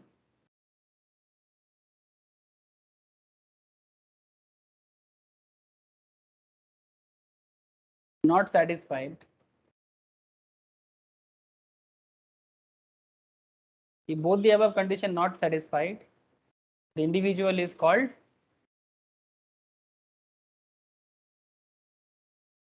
a non-resident, तब individual को resident कहेंगे, non resident कह देंगे sir. ये है provisions. अभी हमें देखना है कि हमारे केस में क्या बनता है। ये तो रहा प्रोविजंस, मैं आपको पूरा प्रोविजंस बता दिया। अब आपको यहाँ पर क्या देखना है, आपको देखना है क्या इस केस में क्या हो रहा है चार्ली के साथ। तो बताओ सर, चार्ली का हिसाब किताब क्या होगा? डेट कैलकुलेट करना होगा आपको।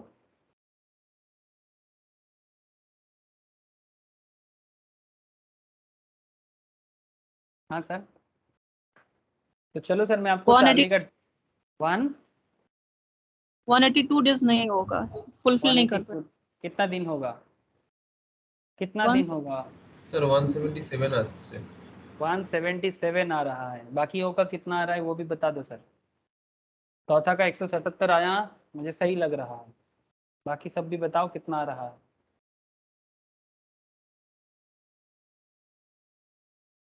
Therefore, the residential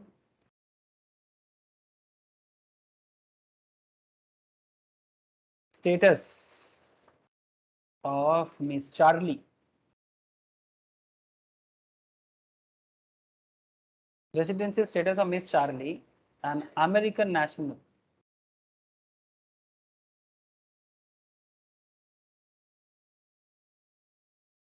for assessment year क्या है 22-23, has to determine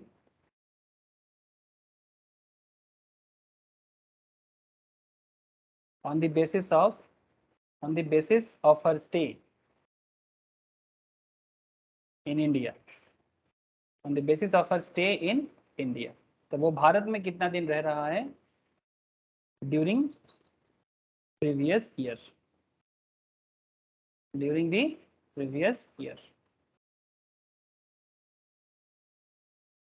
relevant to assessment year 22-23, that is previous year 21-22, and in the preceding assessment year, preceding 4 assessment year, that is important, preceding 4 assessment year, ये आपको अभी जांच करना है। तो हर stay देख लो एक बार आप लोग, हर स्टे স্যার প্রিসিডিং কোডটা তো হবে না স্যার, ফার্স্ট টাইম আসছে ইন্ডিয়াতে। हाँ मतलब मैं रूल्स बता रहा हूँ, ठीक है, होगा नहीं बट देखना गया है, वही मैं लिख रहा हूँ थोड़ा सा, आई अंडरस्टैंड, होगा नहीं, कितना दिन होगा वो भी देखना है। हर स्टे इन इंडिया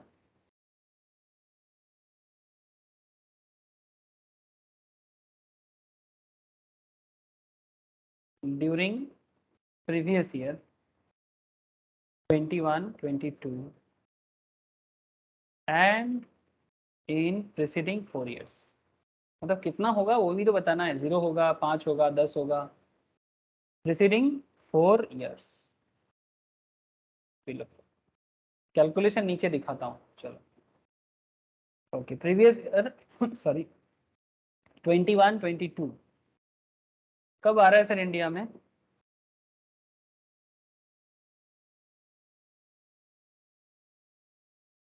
March 16 2021 या उससे पहले से?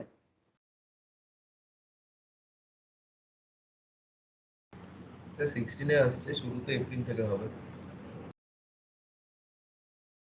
16 मार्च 21 को आ रहा है बट शुरू अप्रैल से होगा, क्यों?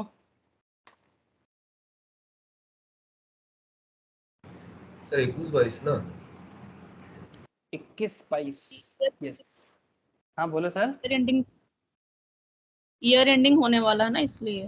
हाँ ईयर एंडिंग होने वाला है और हमारे लिए इम्पोर्टेंट है 21-22 ना, हमारे लिए 21-22 इम्पोर्टेंट है बिकॉज ये तो 20-21 का खत्म है।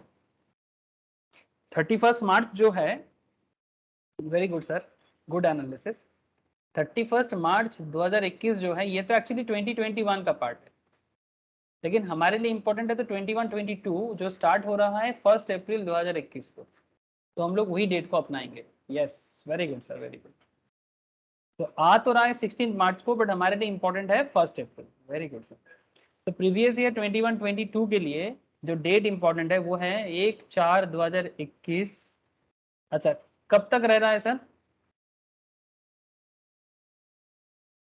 Left for USA 19 September 2021।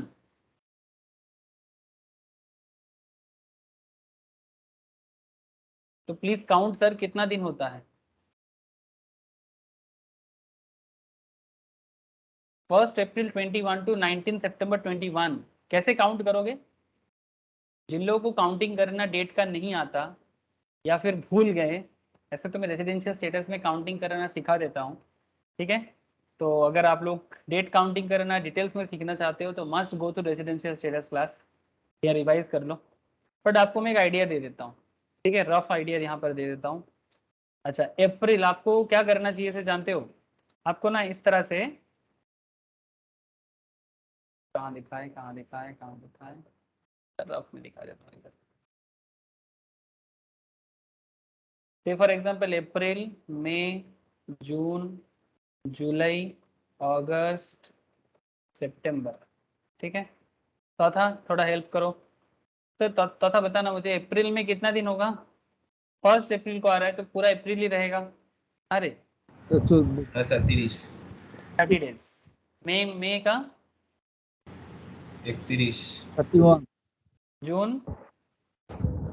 30 July 31 August 31 September 30 I 19 sir.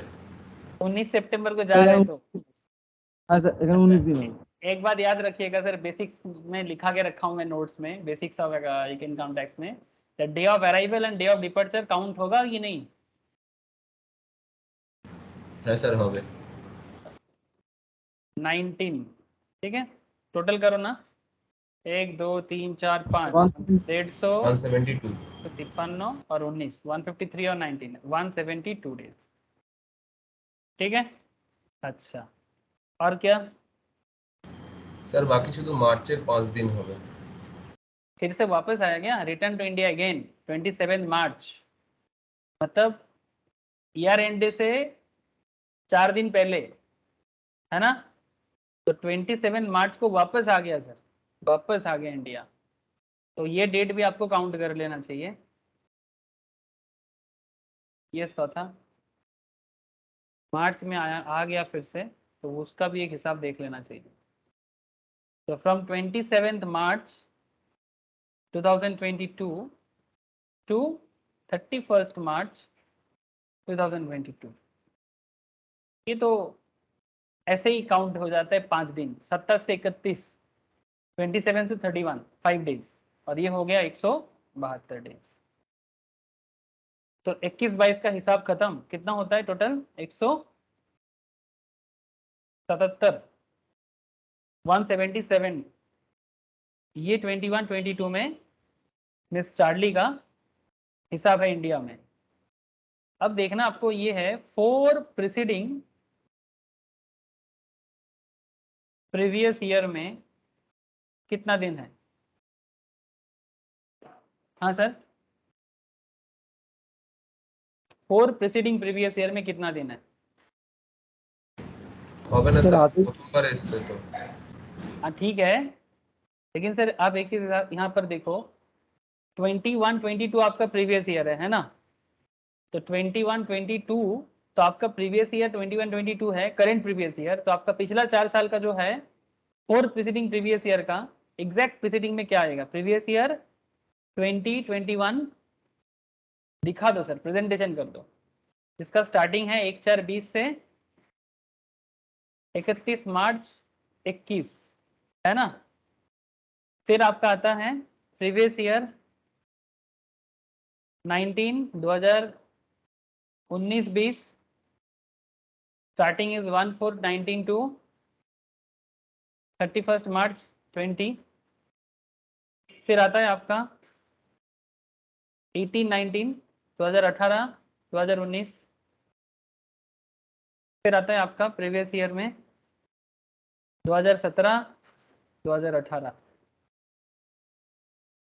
अच्छा, 2021 में 16 मार्च को इंडिया आ रहा है ना सर। तो ऐसा 16 दिन। 16 मार्च से 31 मार्च कितना दिन होता है? 16 दिन। 16 डेज, ठीक है। बाकी फर्स्ट टाइम आ रहा है तो बाकी सब में नील हो जाएगा।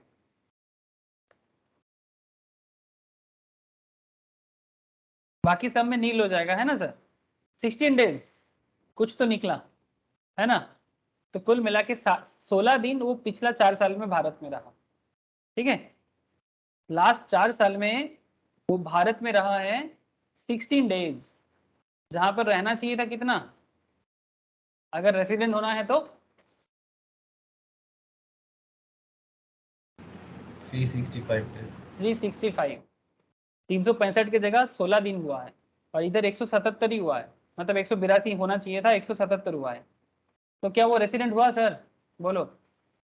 रेसिडेंट, हाँ, স্যার নন রেসিডেন্ট হবে। नॉन रेसिडेंट हो गया सर, रेसिडेंट नहीं हो पाया, कोई भी, मतलब कोई भी कंडीशन फुलफिल नहीं कर पाया। So total stay of SSC during previous year in India was less than 182 दिन, and during 4 years preceding the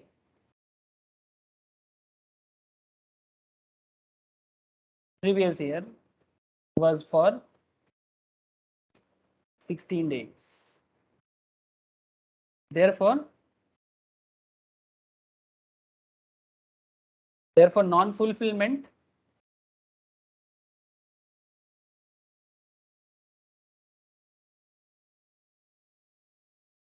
of the 2 condition of section 6 subsection 1. So Miss Charlie is a non-resident for the previous year 22-23. Okay, तो जैसे ही आपने residential status calculate कर लिया, अब next काम क्या है आपका? इनकम देखना. तो चलो सर, नेक्स्ट काम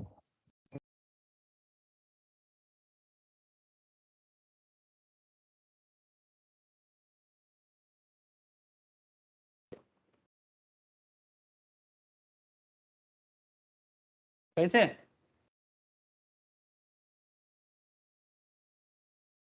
हाँ सर. तो सर ये जो डेट का सिस्टम था, ये पूरा कॉन्सेप्ट समझ में आ गया है ना, कि ये बंदा रेसिडेंट नहीं है, नॉन रेसिडेंट है. मिस चार्ली नॉन रेसिडेंट है. बहुत बढ़िया. आगे का काम क्या है? रेसिडेंशियल स्टेटस के बाद हमें बोला गया था कि इसका टोटल इनकम निकालो और टैक्स लायबिलिटी निकालो असेसमेंट ईयर 22-23 के लिए. तो चलो नॉन रेसिडेंट का टैक्स लायबिलिटी देख लेते हैं, है ना, कि भारत में इसको कितना टैक्स देना पड़ेगा. इनकम तो भारत से हुआ है, वो तो दिख ही रहा है. तो कहाँ कहाँ से इनकम किया, सोर्स क्या है, वो देखना, आइडेंटिफाई करना है. तो आप हेडिंग कर दो sir, part 2, computation of total income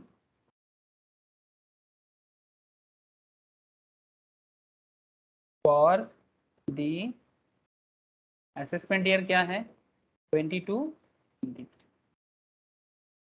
किसके लिए? मिस चार्ली के लिए.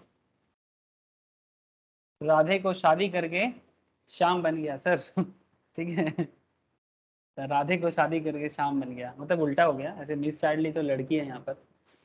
ठीक है, कोई बात नहीं. अब आगे देखते हैं sir, income from house property.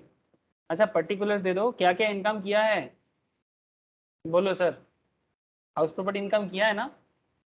अरे घर खरीदा था, रेंट पे दिया था शोरूम के लिए, याद आ रहा है क्या?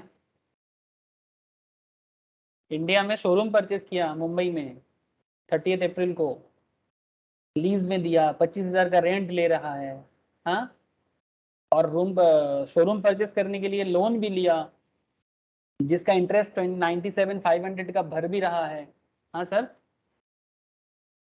ओके, तो बोलो क्या क्या इनकम होगा इसका, income from house property, yes और नो?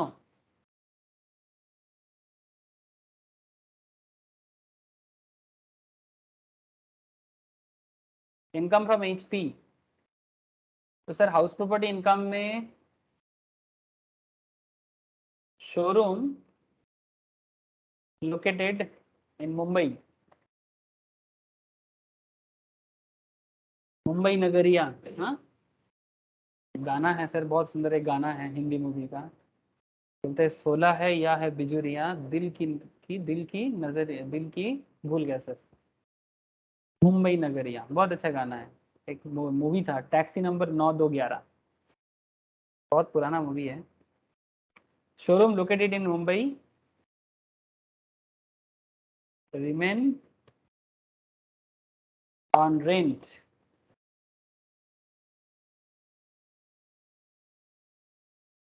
कब से? 1 मई से. ऐसे तो रेंट कब दिया सर? रेंट में बिठाया 30 अप्रैल को, लेकिन क्या 30 अप्रैल, अच्छा 30 अप्रैल और 1 में सेम ही हुआ ना? अरे 30 अप्रैल मतलब अप्रैल खत्म, तो 1 मई से काउंट कर लेते हैं. तो 1 मई 2021 टू 31 मार्च 2022, पूरा साल भर कितना दिन होता है सर? कितना दिन का रेंट हो जाता है? 11 months. 11 month sir, very good.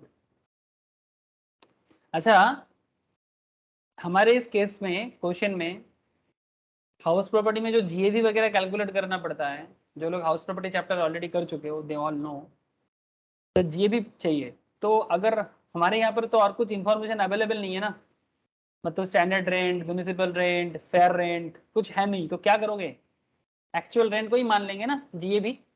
क्या बोलते हो सर? স্যার মিউনিসিপাল ট্যাক্সও নেই, এনএভি হবে তো ডাইরেক্ট কেন? हाँ मतलब म्यूनिसिपल टैक्स नहीं है तो नील मानेंगे और डायरेक्ट मतलब जो जीएबी मतलब दिखाना पड़ेगा तुमको, पहले जीएबी दिखाना पड़ेगा, फिर तुम म्यूनिसिपल टैक्स नील करोगे। हाँ बोलो।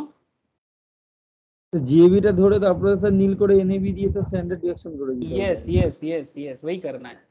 तो showroom located in Mumbai remained on rent from 1 May 2021 to 31 May 2022, 25,000 करके 11 महीने का, कितना हो जाएगा रे? 25,000 11 मंथ का टोटल सर 2,75,000। 2,75,000 ठीक है। यहाँ से लेस कर दो सर म्यूनिसिपल टैक्स। सर एक बात मैं आपको बता देना चाहूँगा, जो लोग हाउस प्रॉपर्टी भूल गए हो या नहीं किए, सर हाउस प्रॉपर्टी में क्या होता है कि अगर अगर आपको हाउस प्रॉपर्टी जब जब आप लोग करोगे या रिवाइज करोगे आपको याद आ जाएगा कि हाउस प्रॉपर्टी में क्या होता है ना, जीएबी चाहिए होता है, ठीक है। तो जो भी आपका वैल्यूएशन है इसी को जीएबी मान लेना पड़ेगा, वहां से म्यूनिसिपल टैक्स को हटाना पड़ेगा नील। नॉर्मली हाउस प्रॉपर्टी कैलकुलेशंस में स्टैंडर्ड रेंट, फेयर रेंट, उसका एक कैलकुलेशन होता है। अगर ये सब इन्फॉर्मेशन अवेलेबल नहीं है तो जो भी आपका एक्चुअल है उसी को आप जीएबी मान सकते हो। जीएबी का मतलब है ग्रॉस एनुअल वैल्यू, ठीक है।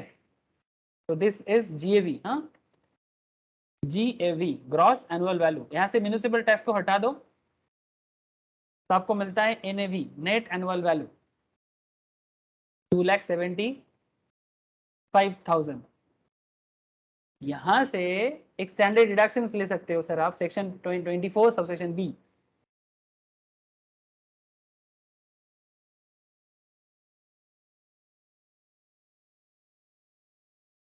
ट्वेंटी फोर ए या 24 बी? सर 24 ए तो 24 ए, बी जो है वो बोरोड कैपिटल है ना सर, तो 24 ए के, हाँ सर, तो 24 ए के तहत कितना 30% ना, ये स्टैंडर्ड है, रूल्स है। हाँ बोल। 82,500। 82,500। इंटरेस्ट ऑन लोन है क्या हमारे क्वेश्चन में?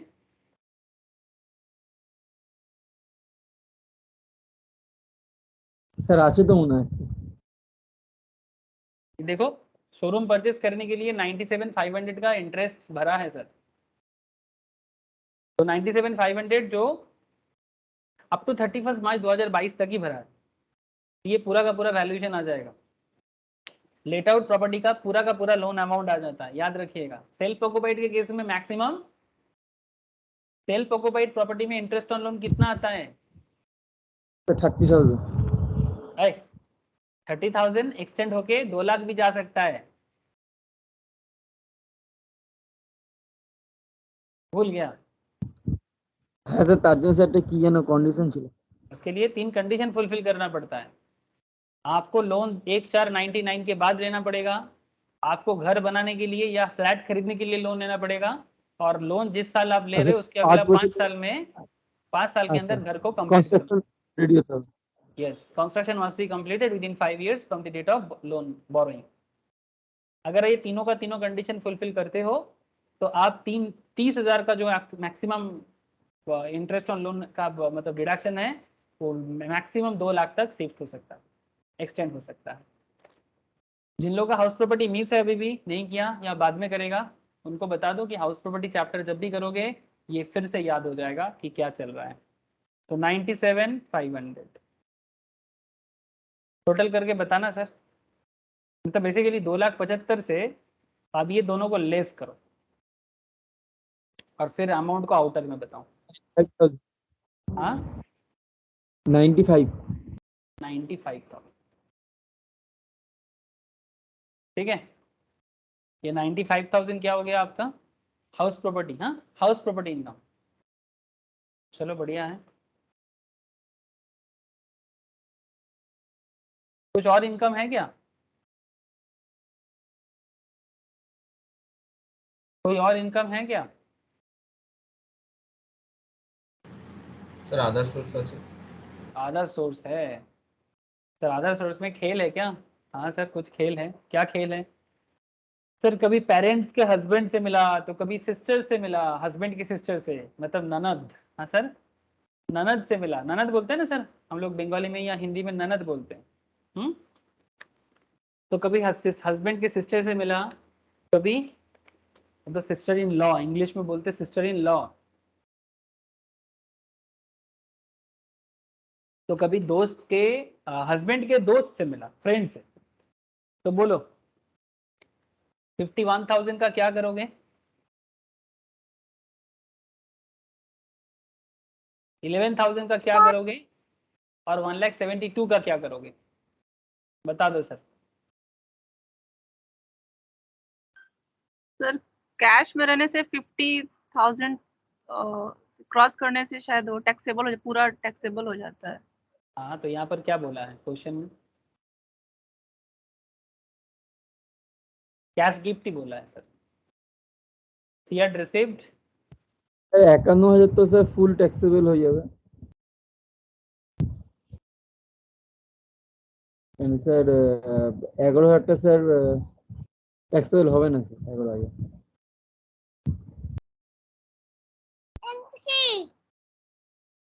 21,000 का टैक्सेबल नहीं होगा, अब 1,51,000 का टैक्सेबल हो जाएगा।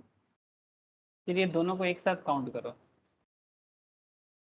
স্যার 1,72টাই ট্যাক্সেবল চলে আসে স্যার। रिलेटिव से अगर 50 से भी ज्यादा मिले तो भी टैक्सेबल नहीं होता सर। रिलेटिव समझाया था, याद है अदर सोर्स में?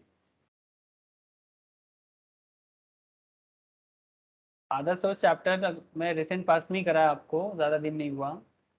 वहां पर आपको पढ़ाया गया था सर कि रिलेटिव से मिलता है तो आपको कैश गिफ्ट्स में भी प्रॉब्लम नहीं है, टैक्सेबिलिटी नहीं आता है, रिलेटिव है तो चलो मैं दिखा देता हूँ सेक्शन एक बार।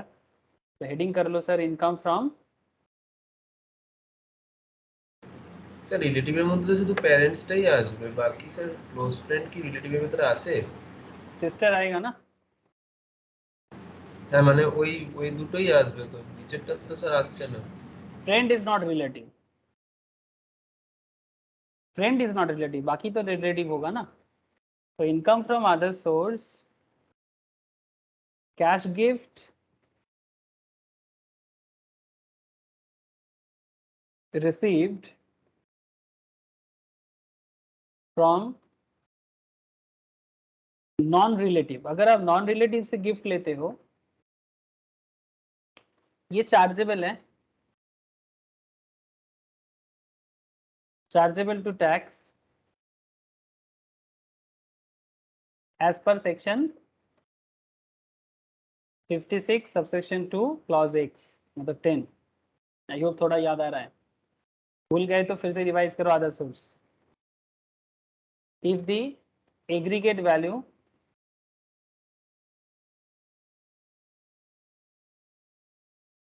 of such gifts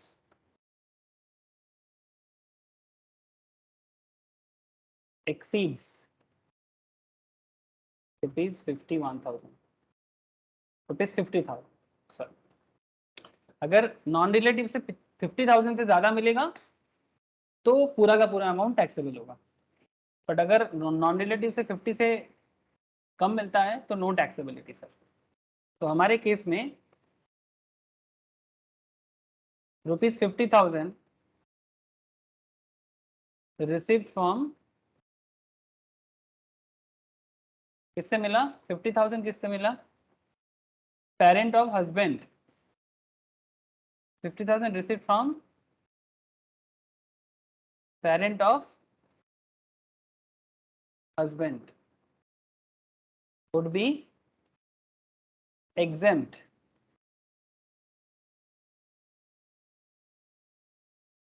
हस्बैंड के पेरेंट से मिला, ठीक है, मतलब हम लोग इसको बंगाली में क्या बोलते हैं? ससुर सासुड़ी, सही तो यही कहा जाता है। would be exempt since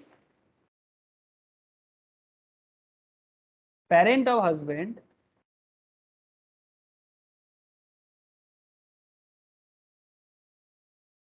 fall within the definition of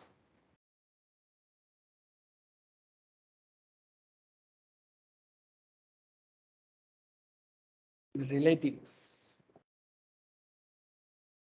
ये रिलेटिव में आ जाता है sir. And gifts from relative are not chargeable to tax. And gift from relative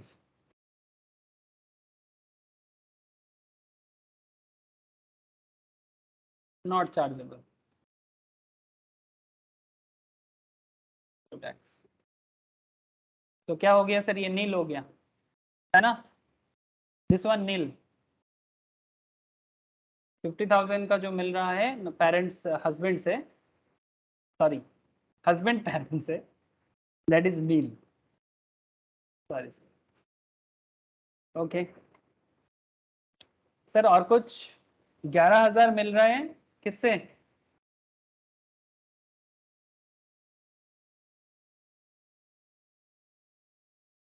$11,000 from married sister of husband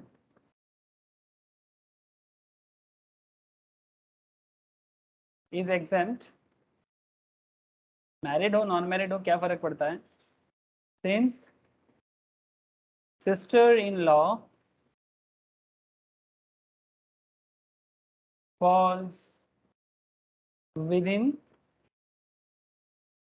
the definition of relative. ये सब आदर्श सोच में सिखाया गया था. So this is also nil. This is also nil. And there is a last point here. क्या है sir last point?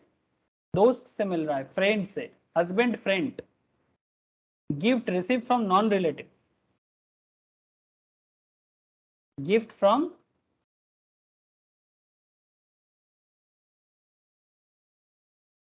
Non relative is taxable.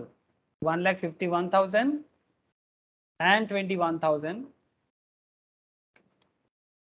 from non-relative.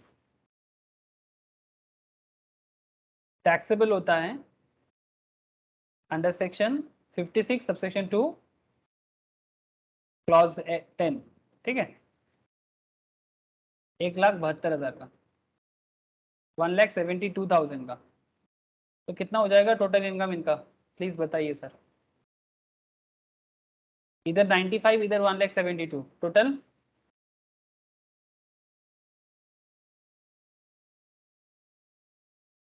कितना हुआ बोलो ना. टोटल इनकम कितना हुआ चार्ली का? 172,95, 2 lakh 2,67,000. 2,67,000. Thank you sir. Sir tax liability निकालो.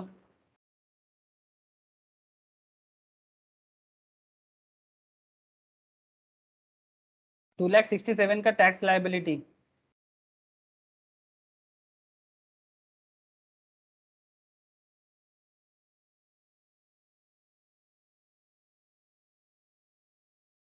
Up to 2,50,000 at the rate nil. Greater than 2,50,000, 2.5 lakh to कितना होगा 2,67,000. सर मतलब 5 लाख तक जाना चाहिए था, बट हमें तो नहीं जाना है ना, 67 में ही खत्म. तो 67 में 2.5 लाख से मतलब कितना 16 सॉरी 17,000 पे 5% ना, 17,000 का 5% कितना होता है सर? 850. रिबेट मिल जाएगा इसको तो. मार खाएगा. अब पर इसका तो 2.5 लाख तो पहुंचा ही नहीं ना. तो কোনো রিবেট আসে না. सर नॉन रेसिडेंट है, देखा कर दिया ना सिली मिस्टेक. ऐसा मिस्टेक का माफी नहीं है. नहीं तो इस क्वेश्चन में कुछ है ही नहीं. इस क्वेश्चन में कुछ है ही नहीं. बट फिर भी इतना इतना लंबा रास्ता तय करने का मतलब यही होता है कि कुछ तो ट्रिक्स है ना। नॉन रेसिडेंट है, नहीं मिलेगा रिबेट। 850 ऐड करो sir, health and education cess 34। Sir patience जब हट जाता है ना, मुश्किल बढ़ जाता है। पेशेंस नहीं हटाना है, कंसेंट्रेशन बढ़ाओ। 4% 34, 880, 84 84 884। 884 राउंड अप कर देंगे ना, हाँ 880 कर देंगे। नियरेस्ट 80 में। मतलब अगर 85 होता तो 90 कर देते हैं ना, यस सर। लेकिन ये 84 है तो 80 कर देंगे। तो यही इसका टैक्स लायबिलिटी है, टोटल टैक्स लायबिलिटी। सरकार के घर में 880 जमा करना है। लिख लो सर, नोट दे के लिख लो। Since Miss Charlie is a non resident, जो गलती शिवम कर रहा था ये गलती बाकी कभी ना करे, और शिवम भी ना करे कभी। नोट दे दो sir. Since Miss Charlie is a non-resident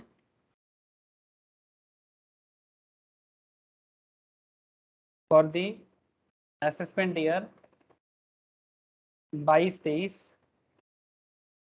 rebate under कितना सेक्शन क्या है रिबेट का? 87 ए। 87 ए। 87A। Thank you sir. would not be available to her। अच्छा, एक एग्जांपल के तौर पे बता रहा हूँ।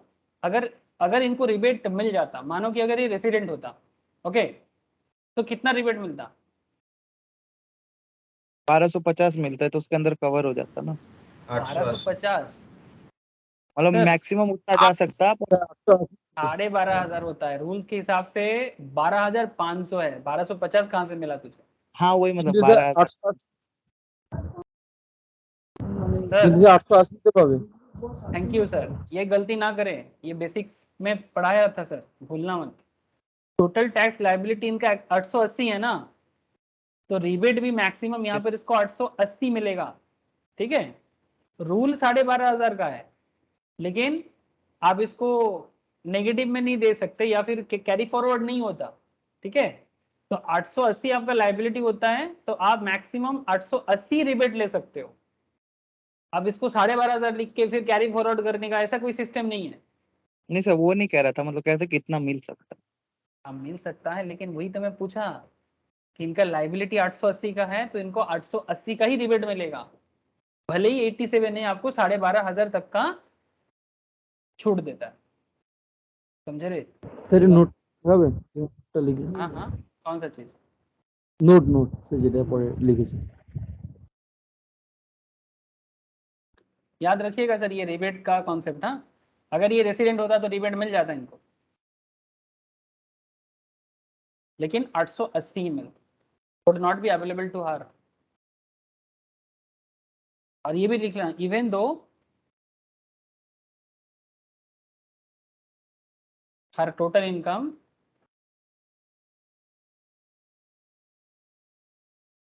Does not exceed 5 lakh. उनका टोटल इनकम 5 लाख क्रॉस नहीं किया, फिर भी उनको रिबेट नहीं मिलेगा, बिकॉज वो नॉन रेसिडेंट है। तो नॉन रेसिडेंट होने से आपको बेनिफिट वगैरह जो है ना वो नहीं मिलता। ठीक है, उनको बेनिफिट वगैरह नहीं मिलता। बस सही है। क्वेश्चन में एक दूसरा पहलू था ना सर, क्वेश्चन के अंदर एक स्पेशल कॉन्सेप्ट था। पॉइंट नंबर बी, क्या क्वेश्चन में बोला है? देखो, क्वेश्चन में बोला है, would her residential status undergo any change assuming that she is a person of Indian origin and her total income from Indian source is 18 lakh and he is not liable to tax in USA?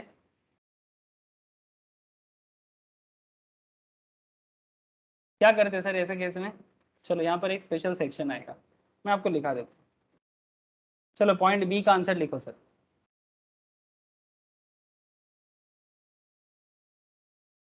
The residential status of Miss Charlie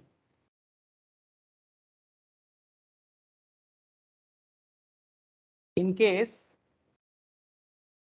she is a person of Indian origin and her total income from Indian source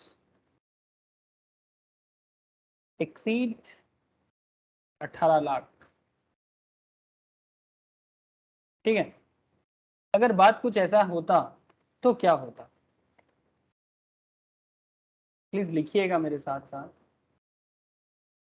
if she is a person of Indian origin and her total income from Indian source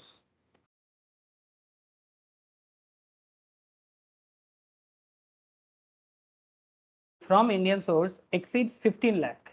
हमारे case में 18 लाख। 18 लाख इन हर case, मतलब इस हमारे case में 18 लाख है, but normally 15 lakh होने से ही होता है। अगर 15 लाख क्रॉस करता है, the condition to stay in India, देख लो थोड़ा नया रूल है, द कंडीशन ऑफ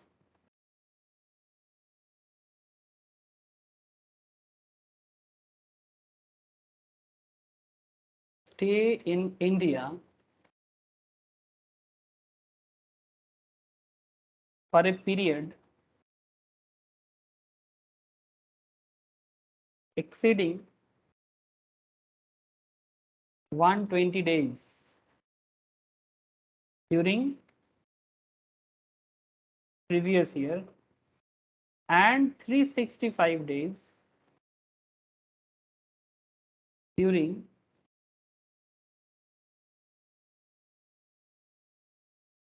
immediately, थोड़ा हटके पॉइंट है sir, during immediately preceding previous year।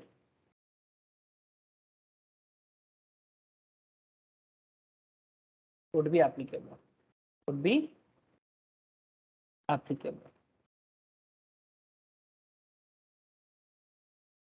for being treated as resident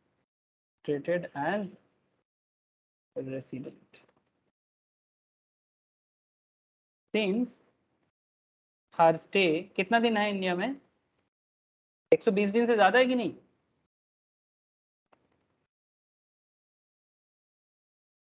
हाँ सर, क्या 120 से ज्यादा है? यस सर, तो 120 से ज्यादा है। since her stay in India exceeds 120 days in PY 21-22, but the period for her stay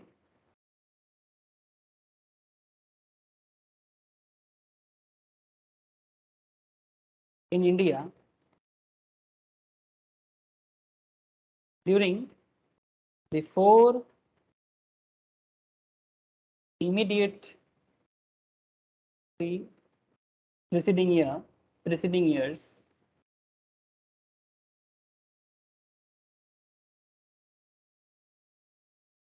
is less than कितना होगा, 365 होगा क्या? 365 दिन से कम है, 16 दिन ही तो है वो इंडिया में। लेस देन 365 डेज, जो हमारे केस में है ओनली 16 डेज। तो दोनों कंडीशन फुलफिल नहीं हुआ सर। 120 से ज्यादा तो हो गया, पर 365 से ज्यादा होना चाहिए था 4 साल में, जो 16 दिन हो रहा है।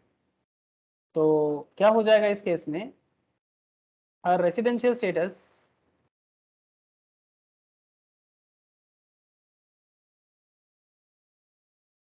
as per section 6 subsection 1 would continue the same.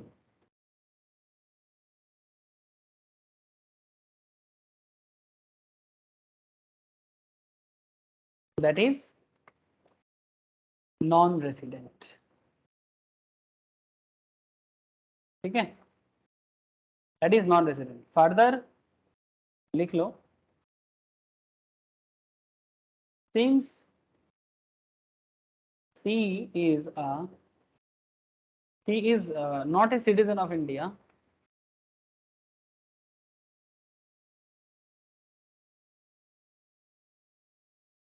since he is not a citizen of India, the provision of section 6 subsection 1 A, ठीक है, सबसेक्शन 1 A के अंदर ये एक्चुअली बोला गया है, बिकॉज वो इंडिया का सिटीजन नहीं बन पाया, 120 दिन का रूल्स था सिटीजन बनने के लिए, वो रूल्स भी फुलफिल नहीं हो पाया, 120 दिन तो हो गया था पर पिछला 365 दिन का खेल कंप्लीट नहीं हुआ। तो further she is not a citizen in India for the provisions of section 6 subsection 1A, deeming लिख लो थोड़ा सा फिर बताता हूँ।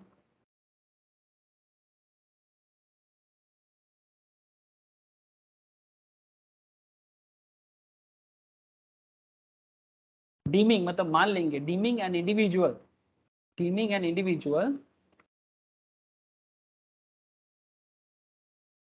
to be a citizen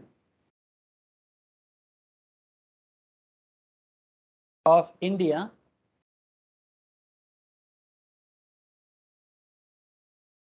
would not get attracted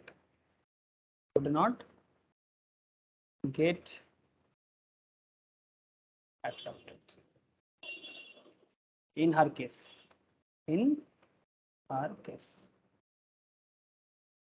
even though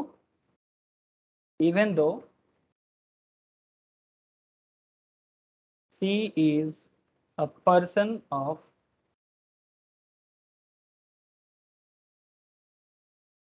Indian origin.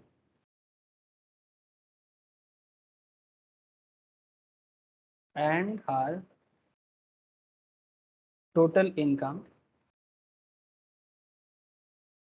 from Indian source is greater than 15 lakh.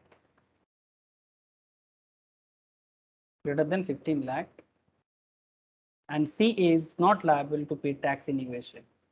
And C is not liable to pay tax in USA.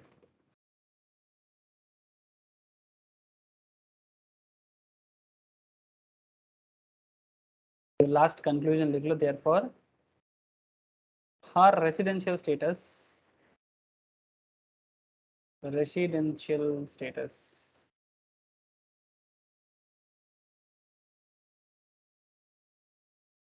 would be non-resident for the period of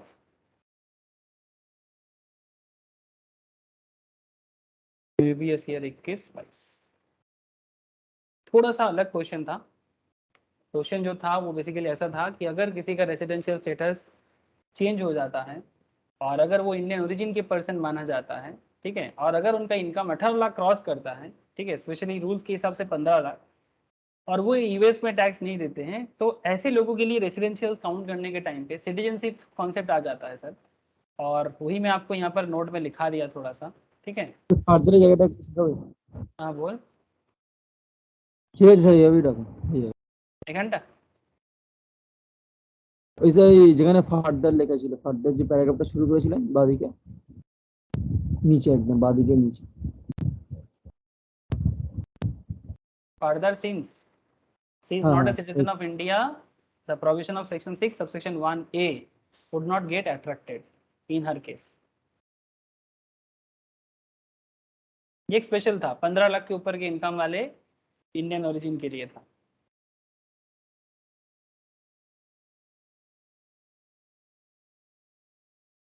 लिख लिया? हाँ sir. Okay बस sir, और कुछ नहीं था, बस 120 दिन का कंडीशन था फुलफिल। हाँ बोल। গিফট ফ্রম নন রিলেটিভ লিখেছিলেন না, যেখানে ইনকাম ফ্রম আদার সোর্স যে জায়গাটা ছিল। दिस वन এর আগের পেজটা স্যার। আচ্ছা এই নিচের আছে? দিকে একবার, ডান দিকে নিচে একবার নিয়ে যান, ডান দিকে স্যার। স্যার আন্ডার সেকশন কত লিখেছেন ওটা বুঝতে পারছি। 56 subsection 2 clause 10। ঠিক আছে sir. 56 subsection 2 clause 10 XX। Okay हाँ सर। बस क्वेश्चन है और कुछ नहीं था, यही था, मेनली रेसिडेंशियल स्टेटस पे ज़्यादा जोर था। ठीक है सर, नेक्स्ट मैं आपको ये वाला क्वेश्चन शेयर मतलब क्वेश्चन शीट शेयर करता हूँ। ये डॉक्टर नीलांजना का एक कंप्लीट क्वेश्चन है, जिनका सारा का सारा हेड कंप्लीट है, ज़रूर ट्राई करें सर। ठीक है ट्राई करें, फिर मेरे को बोले कि आंसर भेजें, तो मैं आपको आंसर भेजूंगा, आप ज़रूर उसको टैली कीजिएगा। डॉक्टर नीलांजना का एक क्वेश्चन है, बहुत ही अच्छा क्वेश्चन है, ज़रूर एक बार ट्राई करें सर। ये क्वेश्चन है मिस्टर वाई का, बिजनेस इनकम के ऊपर है, अदर सोर्स भी है, ज़रूर ट्राई करें। और यहाँ पर भी एक क्वेश्चन है बाला मुरुगन। ठीक है साउथ इंडियन नेम है, मुरुगन का मतलब हम लोगों के बंगाली में जो कार्तिक भगवान होता है ना सर, दुर्गा माता का बेटा, माँ दुर्गा और शिव के बेटा कार्तिक, कार्तिक को साउथ इंडिया में मुरुगन कहा जाता है। ठीक है तो बाला मुरुगन इनका एक केस है, ये वाला क्वेश्चन भी जरूर ट्राई करें सर। ठीक है तो ये 3 क्वेश्चन मैं आपको होमवर्क के लिए देता हूँ। ठीक है मैं शेयर कर देता हूँ, आप लोग जरूर घर पे ट्राई करें। बाकी मैं कल के क्लास में आपको और भी कंप्लीट सम्स के ऊपर क्वेश्चन कराऊंगा। ठीक है कंप्लीट सम्स का क्वेश्चन करने से क्या होता है ना, पूरा इनकम टैक्स रिवाइज भी होता रहता है, और किस चैप्टर में आपको दिक्कत है उसका भी आपको एक कनेक्शन दे देता है। बस आज इतना ही है सर। ठीक है ओके सर। স্যার রেসিডেন্সিয়াল স্ট্যাটাসের স্যার এই পিডিএফটা একটু পাঠিয়ে দেন। रेजिडेंशियल स्टेटस का PDF ठीक है सर। चलो फिर टाटा। बाय। Okay sir.